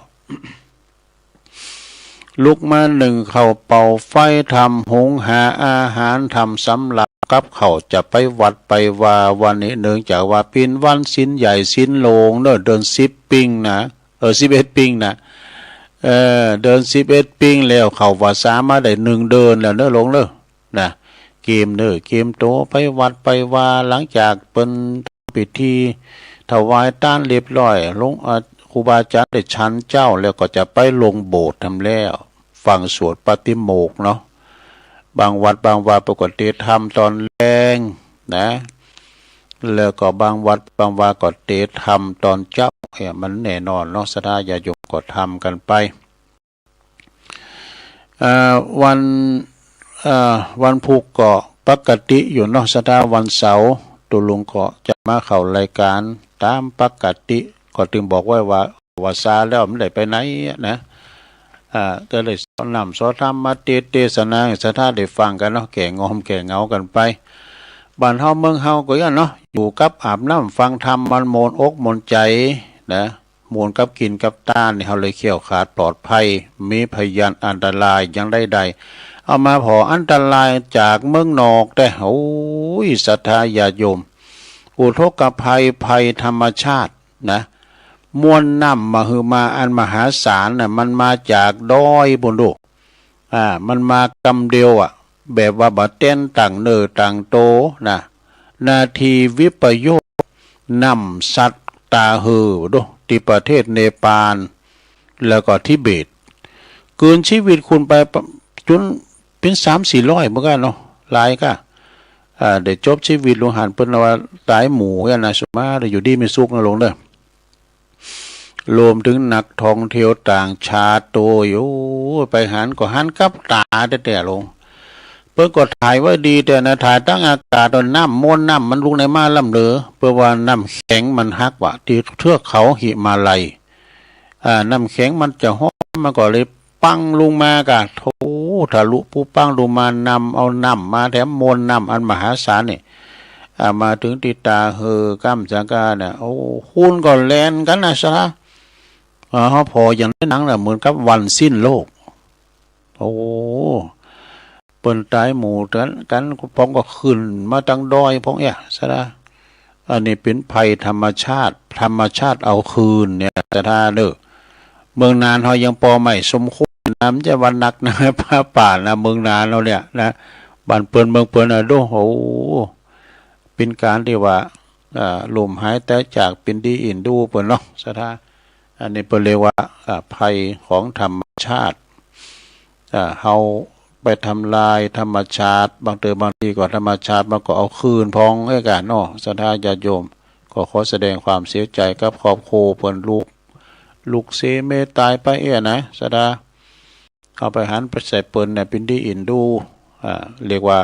เพื่อนร่วมทุกข์ร่วมเกิดเริ่มแก่เจ็บตายเหมือนกันหมดเป็นดีอินดูเปิ้นนะก็ศรัทธาญาติโยมเน้อกินไปตานไปประมาทในชีวิตนะอย่าประมาทในชีวิตว่าเฮานี่อายุมันยืนยาวนะหรือว่าเฮาเนี่ยยังหนุ่มยังแน่นอยู่นะก็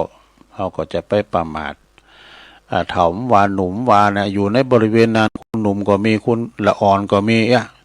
คุณเฒ่าก็มีนะตึงแม่ลูกจนเตยอยู่ด้วยกันน้ำมันมาบุ่มเดียวก็ไปหันกับตานะมาตึงหน้าตึงหลังได้เฮ้ยเป็นดีอินดูเลย ตอนนี้ไปตุลุงจะเตะทำเหมือนเด้อศรัทธามรดกทำเหมือนมันเปิงเพาะเปิงกับวันศีลโดยนะฟังไปหนึ่งเข่าเป่าไฟปนลงเด้อขอขอบคุณต่างคณะศรัทธาต่างวัดบ้านปักล่องก็ดีให้ดุงก็ดีให้ดุงเนื้อหมู่16ด้วยนะโดยแม่นิดกาวลีแม่ครูสุพนาอีมังเขาเปิดมาตานเก่าวัดวันนั้นมาถึงที่วัดประธานโดยน้อยก็เป็นวัดที่4จะลุ่งไปทางดอยหล่อไปทางดงผวายอย่างนี้นะมาตานที่หลวงพ่อนอน1 ลำรถตู้อาจจะเตทำฟังเด้อลงมาถึงมนถึงหลายอันนี้ก็อาจจะมีโฆษณานิดหน่อยเพราะอยู่ใน YouTube นะฟังนำฟังทำพ่อจานพ่อนานอ้ายแพ่โป่งไม่ไหนมาอาราธนาธรรมกรรมนิพพานังเยนากะลังละมังเยนากะสายังปันติโตต่างโนมากังอุดิสิตุงธรรมามุตตมังปัจจังอาลาธานังกาโลมาฟังไปรับไปก็ได้ลงเล้อทำนิพพานสูตรทำเก่าทำเดิมเล้อ นะโมตัสสะภะคะวะโตอะระหะโต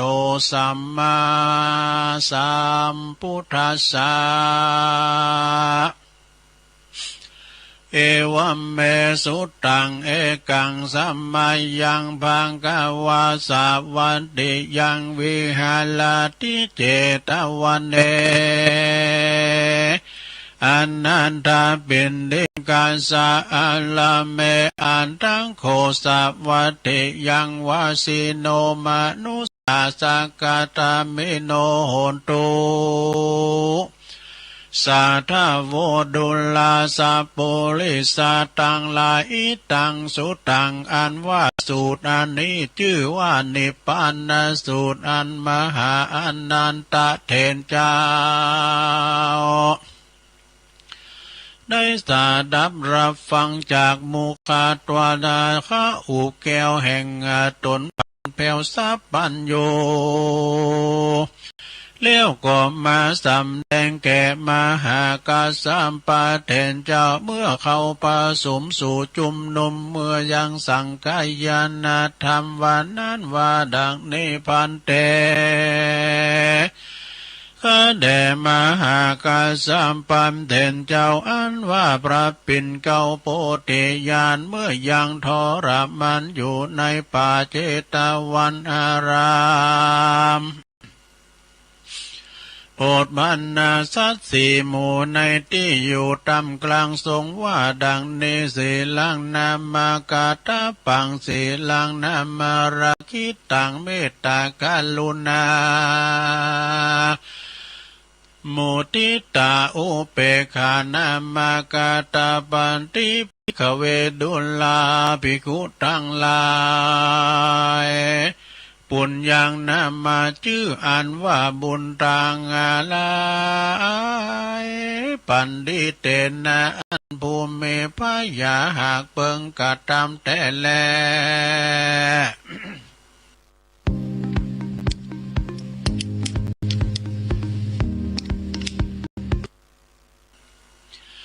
สีลังนามาชื่ออันว่าสินเนภูมิพยาเบิงรักษาหือมันกุงแต้นและอันว่าเมตตากรุณามุทิตาอุเปกขาภูมิพยาเปิงจำเลินภาวนาแต้นและภิกขเวดุลาภิกขุทั้งหลายเหตุดังเลือแลมพลานตาถากาตะกล่าวว่าการรักษาศีลและภาวนาอันจาหิโดยมีแต่แลสัตตานามาชื่ออันว่าสัตว์ต่างหลายในโลกย่อมวิปโยคแผ่พวนสัตว์ทั้งมวลที่มาบังเกิดเอากำเนิดในสงสารบ่สุขสำลานมันเดี้ยงรู้ความเงี่ยงเปปังแม่นจักเม รู้ความเงียงไปมาย่อมจันละแก่เท่าและตายไปประการหนึ่งภายบ่อาจกฎหมายรู้ได้ยังปีเดือนวันยามตายเต้ามีแต่องค์พระมุนีนายสัมมาสัมพุทธเจ้าและอริยสงฆ์โคตรเงาอรหันตาเหตุนี้ต้านภูมิมีพายาจุงพิจารณาฮือตีฮือแมนตีกองฮือแม่ฮือรู้แจ้งแต่อันเป็นแก่นสารคือสารละเขาของใจเตตานเพื่อตัดมาเฉละทำกรรมตาเนอันจักได้เป็นที่อุปธรรมเป็นป่าไทยยังคือเขาห่อเป็นสะเบียงต่อตั้งไปคงควายหาปัจจัยตั้งสี่ฮือแมนตี้กองธรรมอย่าลูบอำนำมาจุกใจอย่าฆ่าสัตว์ตัดชีวิตง่ายเมื่อตุนตานตกแต่งเฮือดีงามผ่านี่ตามจารีตกองธรรมนั่นเตอภาการหนึ่งภาการหนึ่งเอาแก้วตั้งสามเป็นที่เปิงปุถลำเปิงนั้นว่าปุถโธเมนาโธธัมโมเมนาโธสังโฆเมนาโธนั่นไปดังนี้ไปใจเตอภิกขเวดุลาภิกขุตังลายปุกกันละโพไดมีศีลห้าศีลแปดศีลสิบแขวดเตรียมไปและภาวนาไปใจก็จักได้มีอานิสงส์ได้หาภาการดังพระจินนามานหากเตสนาไว้ว่าสุขังสมปาติสุขังปะเดปุญจติปาปะกังสุเปนังปัสสะเตมานุสานังปิโยโหติอมนุสานังปิโยโหติเทวตาราคันเดนัสสะอาคิวาวิสังวาตุวุทังจิตตังสัมมาติยาติมุขวันโนวิปัสสิตาติอาสะมุลละเหกะลังกะโลติอุตตะเลอุปาติวุจจวิจันโตปลัมมโลกุปะโกโหติอัตตากาถาอันนี้อานิสงส์จิจาใครว่าผู้กะละผู้หนึ่งผู้ใดเอาเมตตาเป็นติเปิงจำเลินทำจุคืนวันบ่ขาดยามลับก็หากเป็นสุขเลือหลายตื่นขึ้นมาก็สบายจมจื่นบ่ฝันหันหลายฮือตื่นตกใจแม่นไปที่ต่างใดก็มีผู้ห่มรักใครพงผีปีศาจน้อยใหญ่ปิยาแปลงเทวดาเตรียมแฝงวงแวดฟ้าวไฟยาปิดและหอกดาบนั้นเล่าบ่คาหือตายจิตใจมุ่งหมายเป็นสมาธิได้เร็วด่วนใบหน้างามเรียบล้วนผ่องผิวใสสติก็บ่ลงไหลเมื่อกาตำกาละมลานาฏกันสมปานยังบ่อาจถึงมากาพลาผลย่อมมีจันพรมเป็นที่ไปบังเกิดอันนี้เป็นอานิสงส์อันล้ำเลิศแห่งเมตตาเอกสตาสัมรวม11 ข้อกล่าวโดยอัญญปอเป็นที่เข้าใจความมีดังนี้แลนาภิกขเวดุลาภิกขุทั้งหลายผู้การละยิงใจภูมิมีพยาผาธนาใครถึงสุขอันมีในเมืองคนและเมืองฟ้าตลาบต่อเต้าถึงฝั่งกำนาคือเนลาปานก็ฮือปากาประกอบไปด้วยธรรม5 ประการเกือมีสัทธาหารเป็นข้อเก้าเชื่อใส่ในกุลเกี่ยวเจ้าทั้ง3 ประการมีศีล5ศีล8ตามนอง สุตะหือมันฟังคำสอนของนักปราชญ์เจ้าอย่าได้ขาดดังพระพุทธเจ้าหากเตสนาว่ามูลละแห่งศีลนี้นามีอยู่5 ประการคือเมหิลิความละอายต่อบาปโอตตปะความดุงสายาดเกรงกลัวยังกรรมมืดมัวอันเป็นบาปขันติหือมีกรรมนาอดต่อสัตว์ไล่ต่ออดต่อสัตว์ไล่หยาบและก็ปลุสวาจาอดต่อสัตว์นาที่มาซับตอมไตอันหนึ่งหือมีเมตตาไฟรักปิงแปงคือของอันนี้ดังมากกเปลี่ยนวงการฟันปลอมเลยนะจ๊ะเราได้รอยยิ้มกลับมาอีกครั้งจริงๆกาลุนาเฮนาเมใจกาลุนานั่นเฮเมใจลักแฝงต่อสัตว์ที่ได้ทรมานลำบากปล่อยสัตว์เธอได้พ้นจากทุกขังมุตตุกุณนายังสัตว์ต่างหลายน้อยใหญ่เฮเมใจไฟปิงแปงจมบาลผู้เมทำหาปาการสินก็จักเมลากฐานตังงามมันเตี้ยงบ่บิดเบียงเฟื่อนไหวแม้นว่าผู้ใดจักมาผู้ใดอันนั่นก็ผู้นั่นก็จักมีสินอยู่กับตนนั้นแลภิกขเวดุลาภิกขุทั้งหลายพวกกันละผู้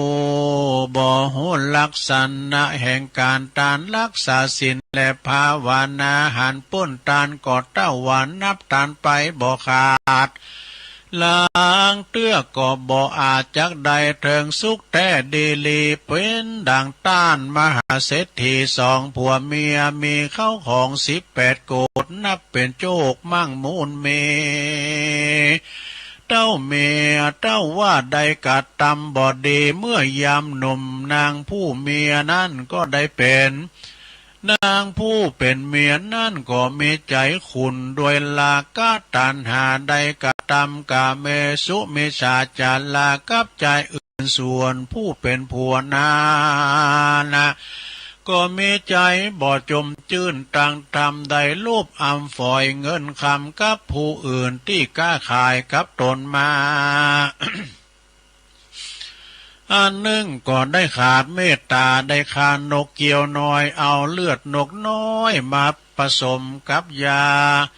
การว่า2 ขาดใดมรณาถก็ได้ไปเสวยวิบากกรรมเป็นเปตวิสัยอาสาไหลอยู่ในป่าจา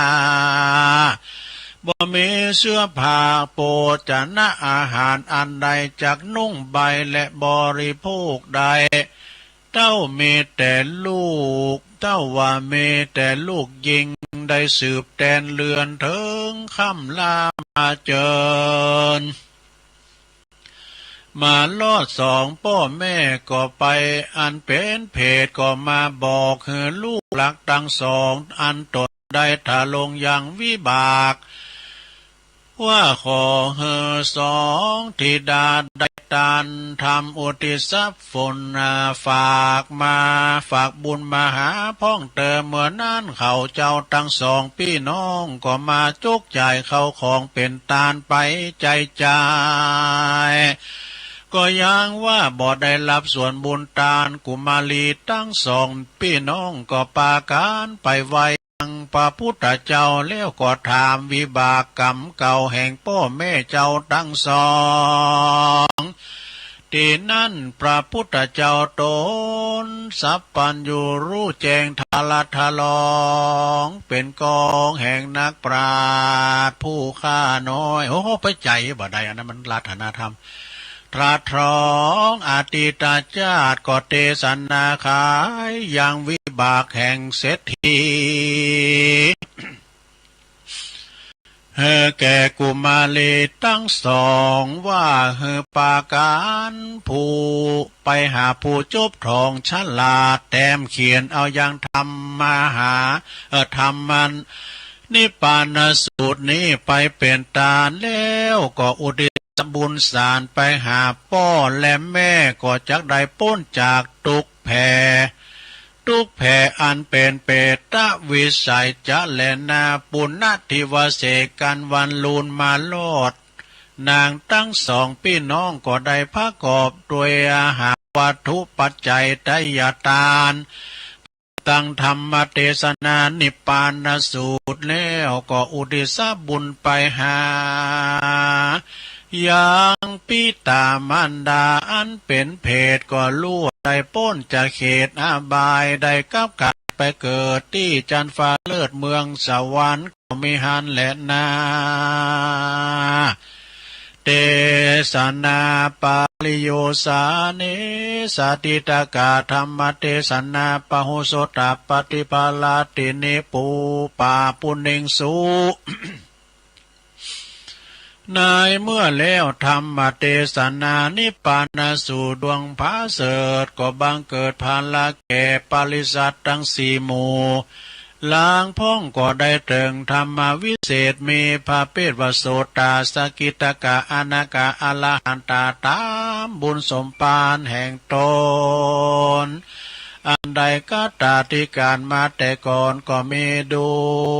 วยประการดังกล่าวมานี้แหละนานิพพานสุตังเนติตังขียาอันเทศนายังธรรมนิพพานสูตรกล่าวโดยอันแควบอันย่อก็บางโกมโสมเรสเดชสาธุสาธุสาธุเอาจบไปศรัทธาญาติโยมทั้งหลายธรรมนิพพานสูตรเน้อเป็นธรรมเก่าธรรมเดิมแต่ตานหาผีไตเก่าเนาเมินปิญญาติกาวงศาป่อแม่เอียกะนะก็เอามาเทศนาศรัทธาได้ฟังเป็นมรดกธรรมมันเพราะมันปึงกับวันพระวันศีลใหญ่ศีลโลงนะศรัทธาได้ฟังกันเนาะเอาละเอาปอนนี่กันศรัทธาปอนนั้นอินข้ามชมพูพลอยจะสุมาให้หน่อยสุมาเอา เอาป้อนเลยเอาโตกูตุลุงเลยนะมันปิ้นนั่นเจ้าหมูตุลุงมันอนุโมทนาตกแต่สัพปิติโยวิวาจันตุสัพพะโลโกวินาสตุมาเตภวัตวันตาลายโยสุขีติคายุโกภวะอภิวาตานสีลิสานิจังวุตาปัจจายโน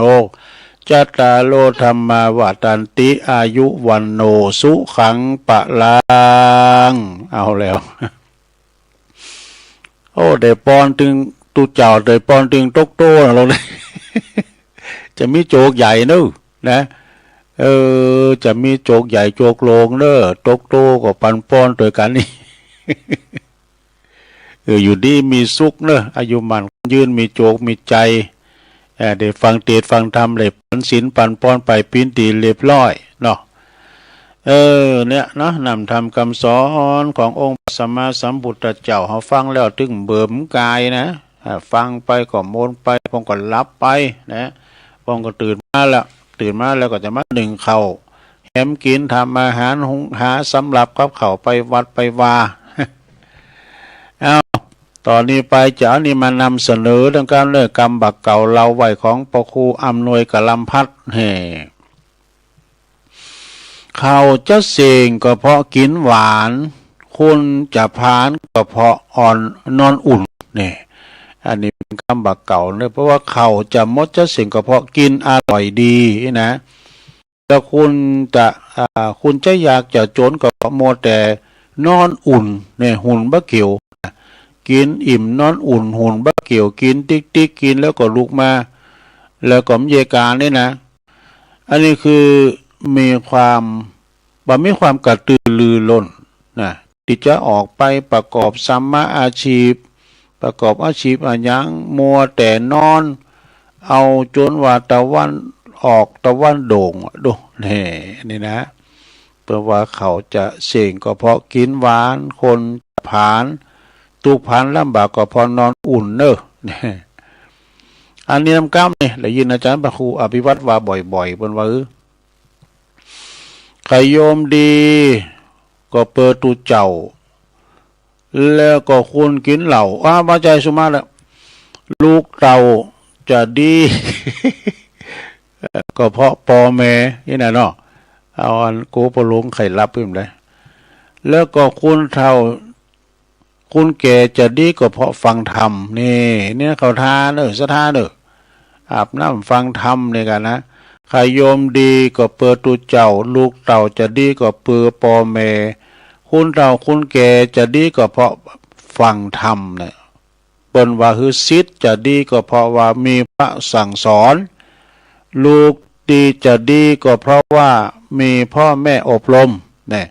คุณเฒ่าคุณแก่จะดีก็เพราะว่านับถือคนแก่คนเฒ่าที่เป็นตีเราลบนับถือโทไปก็เพราะได้ฟังเทศน์ฟังธรรมปฏิบัติธรรมมาหนักแต่กันเนาะขยมก่อนนี่มันหลายขยมก่อนนี่เปิ้นเป็นขยมไผขยมมันนะสมัยแต่ก่อนสมมติว่าเฮาเป็นขยมพระบุญนี่เนาะอันนั้นเป็นขยมพระคำแล้วก็ขยมไผขยมมันใจใดโดแล้วขยมมันจะขยมเฮา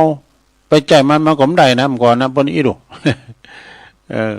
ขยมนี่ก็จะต้องนอนปืนเตียงนี่ก็จะเป็นเตียงธรรมดาเตียงเก่าแล้วจำเตอก็เอาลิกีเข้ามาก่อกันไปให้มันสูงหน่อยขยมนอนปืนนอนปืนเตียงนะเดี๋ยวก่อนมันคุ้นหลายซะนะเมื่อก่อนในไผได้ปิ้นขยมนี่เป็นบุญเด้อเฮาในจัดไข่ปิ้นปิ้นแล้วก็หาปิ้นแล้วก็ ก็ปิ้นไว้สักมื้อเสมอเนาะสักวัน2วันนี่ก็เดี๋ยวพาหน่อยนั้นวัดโหเฮาเนี่ยที่จะซิกแล้วสิก็ซิกก็หาดก็ว่าดูได้หาดแล้วอาจจะซิกแล้วแถมบทนึงลงแล้วแถมบทนึงเปิ้นก็ว่าอีนะขอนบ่มีเฮ็ดเป็ดบ่มีไข่นะไผก็ตึงบ่ไข่เข้าไก่รู้อันนี้ถูกอย่างเด้อเคยว่าหลายเด้อขอนบ่มีเฮ็ดนะคือว่าจำเตก็เอาไปใจพอเนาะเฮ็ดที่มันออกที่ไม้ที่ค้อนเนี่ยเป็นเฮ็ดหยังเฮ็ดลุ่มนี่ก็เฮ็ดอากาศนี่นะเฮ็ดลุ่มกะเฮ็ดนางฟ้ากะเดี๋ยวเพิ่นเพาะได้โดเอาไปใจพอค้อนนี่มันมีเฮ็ดเฮ็ดถมอดเดี๋ยวนี้มันเคยมีบ่ได้เฮ็ดถมอดนี่นะเฮ็ดถมอดเฮ็ดคำกะอีน่ะเฮ็ดเหลืองขมิ้นเนี่ยมันก็นักดูเฮ็ดฐานนี่มีอยู่เฮ็ดกำปังหลังเลิกกะนี่เฮ็ดกูนนี่มีอยู่เนอะเฮ็ดกูนแดงเฮ็ดกูนดำเฮ็ดกูนหมูนี่นะเอาดำพืชละเดี๋ยวขอนบ่มีเฮ็ดไปใจมันได้ก็มีสักเตยนะไผตึมไปเข้าไก่เพราะว่าขอนไม้ที่ไหลเห็ดก็ไม่มีใครไปยื้อไปใกล้ไปใกล้นี่นะมีไผไปไก่ก็เปรียบเป็นไปเหมือนคนเฒ่าเฮาในโลกว่าเปิ้นมาได้โตกันมีสมบัติทรัพย์สินจังเนาะเฮามีสมบัติพัสถานสังไหนาปาต้าเฮาก็มีเงินคำกำแก้วก็มีนั่นนี่ว่าขอนมีเฮ็ดเด้อไผตึงมาไก่ ปากมองต้องแห้งลงแล้วก็เปรียบเหมือนคุณเฮาชราเด้อที่บ่มีสมบัติสะสมไว้ลูกหลานก็บ่มายืมมาไก่ว่าเนาะความอุปการะเล็งดูเนี่ยเพราะว่าขอนไม่มีเหตุนั่นเองนี่อีโลเลี้ยวก็ทำบทหนึ่งไตโคบ้าโปนจะไปฟังโยนหาวนี่ก็กำลึกมากันเลยของพระครูอำนวยกับลำพัดนี่นะไตโคบ้าโปนบ้าโปนเตอจะไปฟังโยนหาวนะเป็นจริงเป็นคำว่าเหมือนกันนะก่อนนะเนาะเพราะว่าข้ามสะพานยังบ่ต้านโปนจะไปฟังกระโดดโลดเต้นนะก็ความหมายนั่นก็คือเป็นคำเตือนของคนที่เป็นมีอายุของคุณอายุน้อยนะชอบแต่นี้ตีมีอายุมากนะไปติคุณเฒ่าคุณแก่นะ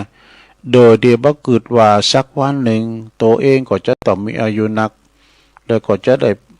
จะทำมันยังพิษพาเข้าเช่นเดียวกันได้กันเนาะ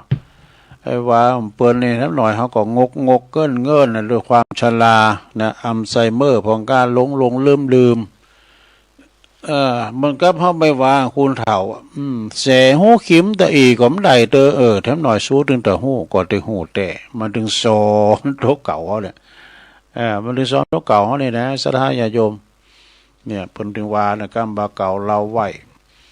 จะเอาแถมบทเด้งก็จะประกาศข่าวสารงานบุญครูบาอาจารย์ก่อนเนาะก็มีข่าวสารงานบุญก็หลายอยู่ของกินบ่ล่ำก็อยู่ที่คุณหมักของกินคุณหักมันมีอยู่ที่ความพอใจนี่ของหักที่มีอยู่ความพอใจอาหารดีจะล่ำอร่อยนั้นก็อยู่ที่คุณชอบอาหารนั้นๆเนาะนะ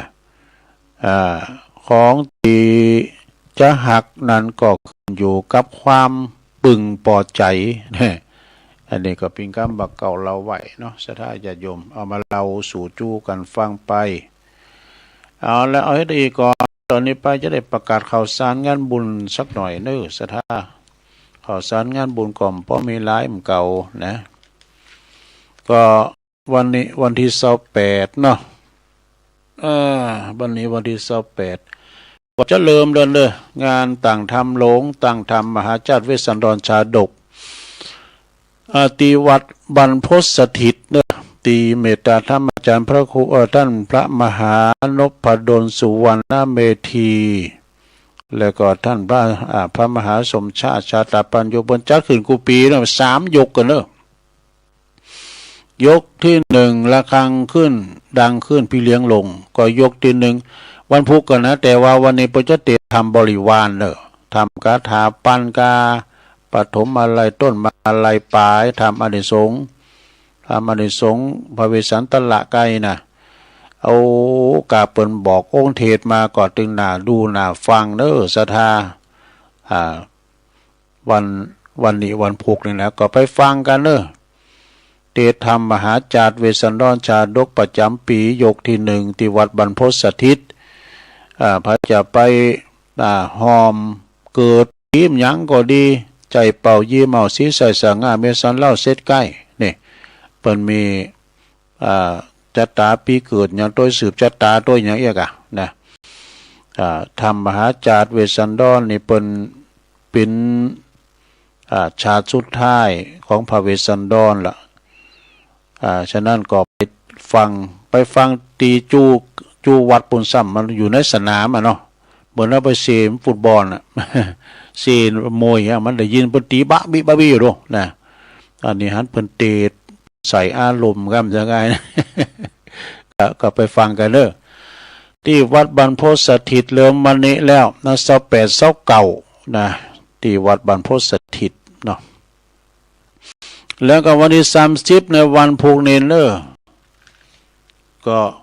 วันที่30นี่ก็จะมีงานที่วัดเหล่าดูเด้อตำบลหนองโยงอำเภอเวียงหนองล่องเปิ้นจะมีงานทานสังฆทานรับทายทานสังฆทานตั้งตุนเงินเด้อตั้งตุนเงินเด้อในวันติดที่30นี่นะเวลา 13 นาฬิกาเป็นต้นไปก็คือหมายความว่าบ่ายโมงเป็นต้นไปเด้อคณะสัตยาวัดเราดูโดยเมตตาธรรมอาจารย์พระอธิการกำธรขันติทโรเจ้าอาวาสตุบิเกมเขานะปุจจตามก่อนในสมัยอาจารย์มหาทองสุขเมินมาละนะเปิ้นตาลตุนเงินเนี่ยเปิ้นเปิ้นเอาแอดคาราบาวมาเกิดเลยก่อนนะคาราบาวตัวจริงนะเป็นวงดนตรีวงใหญ่นะตัวลุงยังยืนนะแต่มันจะได้ไปพอนะต่างงานศิลปินเพื่อชีวิตแอดคาราบาวเนี่ยเปิดคอนเสิร์ตที่หั่นนะแต่เดี๋ยวนี้เปิ้นมีหยังนะเปิ้นกดตานกันธรรมดาเนี่ยเด้อศรัทธาไปกินไปตานกันต่อจากหั่นนี้ก็ในวันที่13วันที่13ก็จะไปลืมเด้อเอาวันที่29มันกันเนาะ29สิงหานี่ก็ธรรมสัญจรเด้อ บวรร่วมใจพัฒนากันไปจอดที่วัดดอนชื่นตำบลดอยหล่ออำเภอดอยหล่อในเมตตาธรรมอาจารย์ท่านพระครูมานัสสุทธิก่อนอันเป็นเจ้าคณะตำบลดอยหล่อเขต2เด้อพร้อมด้วยคณะสงฆ์ทุกวัดในเขต2เปิดจะมาฟังเทศน์ฟังธรรมกันที่วัดดอนชื่นเวลาเป็นว่าทุ่ม2 ทุ่มแล้วนะทุ่ม2 ทุ่มแล้วเดินไปรับเมตตาองค์เทศพระครูวิโรจน์ชยาพรด็อกเตอร์นะเจ้าอาวาสวัดโบสถ์น้ำดิบจะมาแสดงธรรมเด้อปากันไปหลายๆไปใส่กันเทศกันธรรมกันหลายๆเนาะแล้วต่อจากหันมาก็วันที่13กันยาในงานประจำปีงานใหญ่งานโรงเขางานรวมพลรวมหมู่กันก็ตีม่อนสี2 เมืองโดยนางแก้วนี้ก็ตั้งคณะสงฆ์เฮาป้อมเลยคณะศรัทธาปนจะรวมกันทำบุญบุพเปตพลีนะอุทิศถึงกับญาติกาวงศาปอแม่ที่เปิ้นลุ่มหายแต่ไปก็คือพระจะไปตานน้ำตานธรรมหรือว่าจะต้านทำบุญเป็นกรณีพิเศษเนอะแปลงกวยต้านไปนะจะไปออกสลากโจก็ได้เนอะจะไปต้านทำก็ได้ต้านสังฆทานก็ได้หมดอะนะอุทิศบุญกุศลแผ่ภายใยบุญไปหาจิตตาดวงวิญญาณของนางแก้วก็ดีไอ้กวงก็ดีไอ้ลาวก็ดีแม่น้ำกวงแม่น้ำลาวหรอกหรือว่าจะต้านไปหาคุณที่เปิ้นได้ประสบอุบัติเหตุถนนสาย118ตั้งแต่4 แยกสันเด็กไปถึง3 แยกแม่สวยปุ่นนะหลวงปู่ท่านพระครูปฏิภาณธรรมทินปวานะไปหันหมดอะเปิดก็จะไปจุ่มกินจุ่มตานพระยาตานไปหาไผก็ไปตานหันเลยเนี่ยในวันที่13กันยาพลัมว่าเป็นวันติดด้วยกันเนาะ13กันยาเนอะศรัทธาญาติโยมทั้งหลายไปรวมกันที่วัดเตียนม่อนสี2 เมืองดอยนางแก้วเนาะแล้วก็แถมงานหนึ่งนะวันที่13ก็ตีวัดพระธาตุดอยหล่อเปิ้นก็จะต้านสังเมื่อกันเด้อช่วงตอนเจ้าทำบุญถวายสังฆทานโดยเมตตาธรรมมันพระอธิการจิตอนาลโยเจ้าอาวาสวัดพระธาตุดอยหล่อเปิ้นก็จะต้านวันที่13เหมือนกันก็ไปรวมทำบุญกินต้านกันเด้อต้านสังนี่มันง่ายเนาะแต่ปีนี้รู้สึกว่าหลายวัดที่เปิ้นจะต้านเฉพาะภายในก็มีหลายวัดอยู่เด้อแต่ว่าภายในก็หมายความว่าต้านกันในวัดเปิ้นไหนกันแล้วเฮาก็ไม่ได้ไปหาเปิ้นแผ่บุญไปหาเปิ้นเนาะเปิ้นก็ต้านเปิ้นเฮาก็ต้านเฮาเอกะนะต้านไผต้านมันไปก่อนปีหน้าฟ้าใหม่ก็ค่อยแผ่บุญไปหากันเนี่ยเนาะ ดูเหมือนว่าจะเป็นวันที่13ช่วงบ่าย2 โมงเหมือนกันกับที่วัดสันไขยอมนี่นะเปิ้นจะมีธรรมสัญจรเหมือนกันแต่อันนี้ก็ย้ำแน่นอนเลยเนาะก็กล่าวเกินไว้ก่อนไปได้แล้วก็ได้ยินวันนั้นท่านพระอาจารย์วรรณชัยชัยยานานโทเปิ้นก็จะมีงานปุณพุทธนิมิตครูบาบุญมานี่ในเมตตาบารมีธรรมหลวงพ่อพระครูอินทยานรังสีตีปรึกษาเจ้าคณะจังหวัดเชียงใหม่เจ้าอาวาสวัดพุทธนิมิตประกอบจะสมบูรณ์อายุนะ86 87แล้วก็หลวงปู่นะอันนี้เป็นอดีตเจ้าคณะผู้ปกครองไปหมดอ่ะที่ธุระกันด้านบุญห้วยบุญดอยเปิ้นไปให้กำลังใจพระสงฆ์องค์เนนบุญเขาบุญดอยเนิ่นครูบาบุญมาวัดของเปิ้นก็มีโรงเฮนด้วยนะ โรงเฮนอย่างวัดพระธาตุโขงขาวอีกอ่ะนะที่วัดพุทธนิมิตเนอะแล้วก็มีทั้งหลายตีอยู่เนาะที่งานที่เปิ้นจะมีมาขึ้นมาวัดไต่วัดเนื้อมีงานไผอยู่ที่ไหนก็จะไปลืมวัดโต๊ะเก่าวัดในชุมชนของเฮาเนี่ยนะที่เปิ้นมากุมเข่ากุมสังก็เฮาก็ใส่บาตรญาติปกไปศรัทธาญาติโยมทั้งหลายตูเจ้าพันเนนบางวัดบางว่าเนี่ยเฮาพอรู้วัดเฮาแปลงแต่เมื่อปู่ย่าตาโทษก่อนนี่ป้อนนั้นป้อนน้อยนั้นนายปิ้นเจ้าอยู่ที่วัดบ่เดี๋ยวนี้เป็นอันไปแล้วศรัทธาสัมวัดสัมวานี่น้ำเกิดหินเกิดมีหันลูกหนอนเนื้อเจอใครที่เป็นมาอยู่ปกครองหรือว่ามาเป็นหนอนเนื้อนาบุญเ กึดล้ำตำสั่งวัดเนี่ยมันใจบ้านเฮาเมืองเฮาอยู่ที่ไกลมากกว่ามีนะปินไทยก็มีลูกอะไรทำไมก็มีนะ มาปินตุเจ้าปั่มเป้งปรมีธรรมสั่งปรมีปกสั่งหางแปลงวัดวาอารามเนี่ยนะโอ้แต่ก่อนนี่ก็การว่าวัดเฮานะกินสลากหากมันกระปดโตตังลูกหลานไผมันเนอะไปเป็นไข่โยมนะ ก่อนนี่สมัยเตี้ยวนะวันคุณเก่าปนอูนะไปกินสลากที่หันที่นี่นะเปิ้นจะเล่งเพลนโนเตี้ยวกันปีกมานะอ่านสินอ่านสังแล้วก็ตึงไข่โยมพาน้อยเตี้ยวกันเล็ดตุงเล็ดนามาใครอยากกินเขากินในกล้วยหันนี้นะในกล้วยสลากกันเนาะ มันก่อนนี้มันเปิ้นตานหมดลูกโอกาเต่าแตงโอ้อ้อยนี่เฮาในรู้กาอ้อยนะว่าคือกวางซ้ำเตอก็จะมีเก่งมีคูนขูดหมดเลยนะบนตานี่ลูกหอหนึ่งหอเนบข้ามชั้นเนี่ยมีซาปะตานแผ้วกวางบุญน่ะอย่างปาจารย์เน้นหลักวานนี่ครับเปิ้นตานแผ้วกวางบุญนะก่อนนะนะตานไปหือแมงโง่โตควายบุญควายหาตานไปหาควายแม่ว่องควายปูเบอะควายอีเผือกเตียวเคยใจการใจงานมันนี่นะตานหมดอ่ะบางพอก่อนตานไปหาควานไก่แม่หมุนนี่เลยก็ล่ำไปตานหาไก่แม่อันก็มันซัดน้อยเนาะซัดที่เป็นมีกุลซัดใหญ่เป็นโง่ควายจ้างม้าอันนี้ก็ตานได้เน้อศรัทธาใครหันหนึ่งเดียวในโลกก็ไปพอสลากย่อมของพี่น้องเจ้ายองบนเดิน12ปิงบุญนะที่วัดพาธาธาริปุญชัยเอาไม่สร้างในสุดเก้าสุดปลายเนอะตาเนอะไม่สีสุกเลยนะเปิ้นแป้งไม่หันหมดเปิ้นมันมัดหอยเป็นบะหลุมปุ่มปุ๋ยแล้วเปิ้นแข่งเปิ้นนั้นประกวดก็เนอะก่อนนี้มันมีหันปีนะที่ว่าไฟมาวาบไฟมาใหม่ตุ่นสลากลงแล้วเปิ้นก็สามัคคีกันแป้งได้กับเดียวดู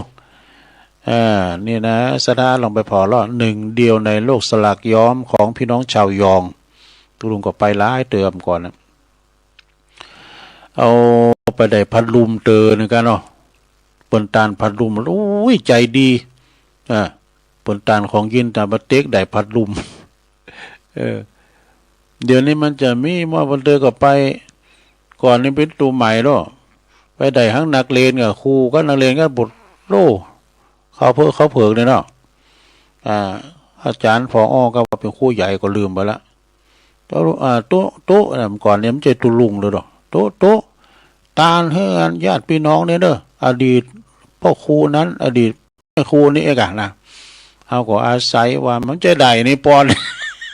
เอวังรุ่มก่อนนะอาศัยเครื่องมันดังเรื่องเขาก็วังซ้ำไว้หรอมันก่อนมันจะได้ยังไงลูกแล้วก็อ่านจื้อบริหารเนาะตกเมื่อเจ้าตกไงตกเมื่อไหวเป็นประจายาถาบริวารยาน้ำดื้อมันคือมันดังแล้วดูเขาจะหูเหลืองมันเดือดมากละนะเหือมันหุ่มโตเอามันปอกลุ่มโตนะหมกตัวหลอดเนี่ยนะฉะนั้นอย่าโจมตลาดกินต้านตีหันตีหนีมีตีไหนตั้งใดก็ไปสลากค้างไม่ตุนเงินตุนทองนะหรือว่าสถาเขาจะไปตานสลากโจกาเนี่ยมันจะมีโมดสถาอย่าโยมหนานี่เนาะอันเดือน12มานี่เปิดวัดเทวบุตรเทวดาไข่พระเทวบุตรนั่นได้มักยุราชเนาะพญายมพิบาลพญายมพิบาลเปิดก็จะไขประตูมรณะ6แล้วนะยาตางานสัตว์นะโลกกันในห้องอบายนี่เปิ้นมาหับเอาของกินของต้านกับลูกหลานเนี่ยนะปู่ย่าตาโทเฮาซ้ำเติมมันบ้านแหน่ศรัทธาญาติโยมเนาะอาจจะไปติดของข้างอยู่ที่ห้องอบายก็ได้ญาติพี่น้องเฮาขนาดที่ตุลุงเตนเจ้าเนาะปู่เศรษฐียาเศรษฐีน่ะบ่รู้กินแต่ตานแต่มีเงินมีคำถึง80โกดกันน่ะดูตายไปแล้วยังไปปิ้นเปตวิสัยผีเปรตพิษอยู่ในป่าจ้าป่ากำบุญนะมีเสื้อผ้าอาภรณ์เนี่ยนะเนี่ยเฮาก็ตานไปครับเปิ้นเนาะอย่างวัดดอยนะ ดอยสีสองเมืองตีดอยนางแก้วนั้นจะเอาทำจะเจาะจงเอาทำนี่ปานน่ะสูตรก็เอาในลงเด้อก่อนเปิดว่ากันทำมาลายโพดนี่ก่อตานหือลูกหือหลานเนาะตานสามีการภริยาก่อตานมหาวินบากตานหือปอหือแม่ก็มาลายโพดเนาะอันนี้ปานน่ะสูตรลูก นี่ก็สัมเตอเขาก็มาฟังสัมเตอโคศกกันในเปิ้นกล่าวเขาก็จำไว้นะอูถึงเรื่องโคศกก็เอาตั้งอาจารย์ปีนันศรีเนี่ยปีนันเจ็ดศรีนี่เปิ้น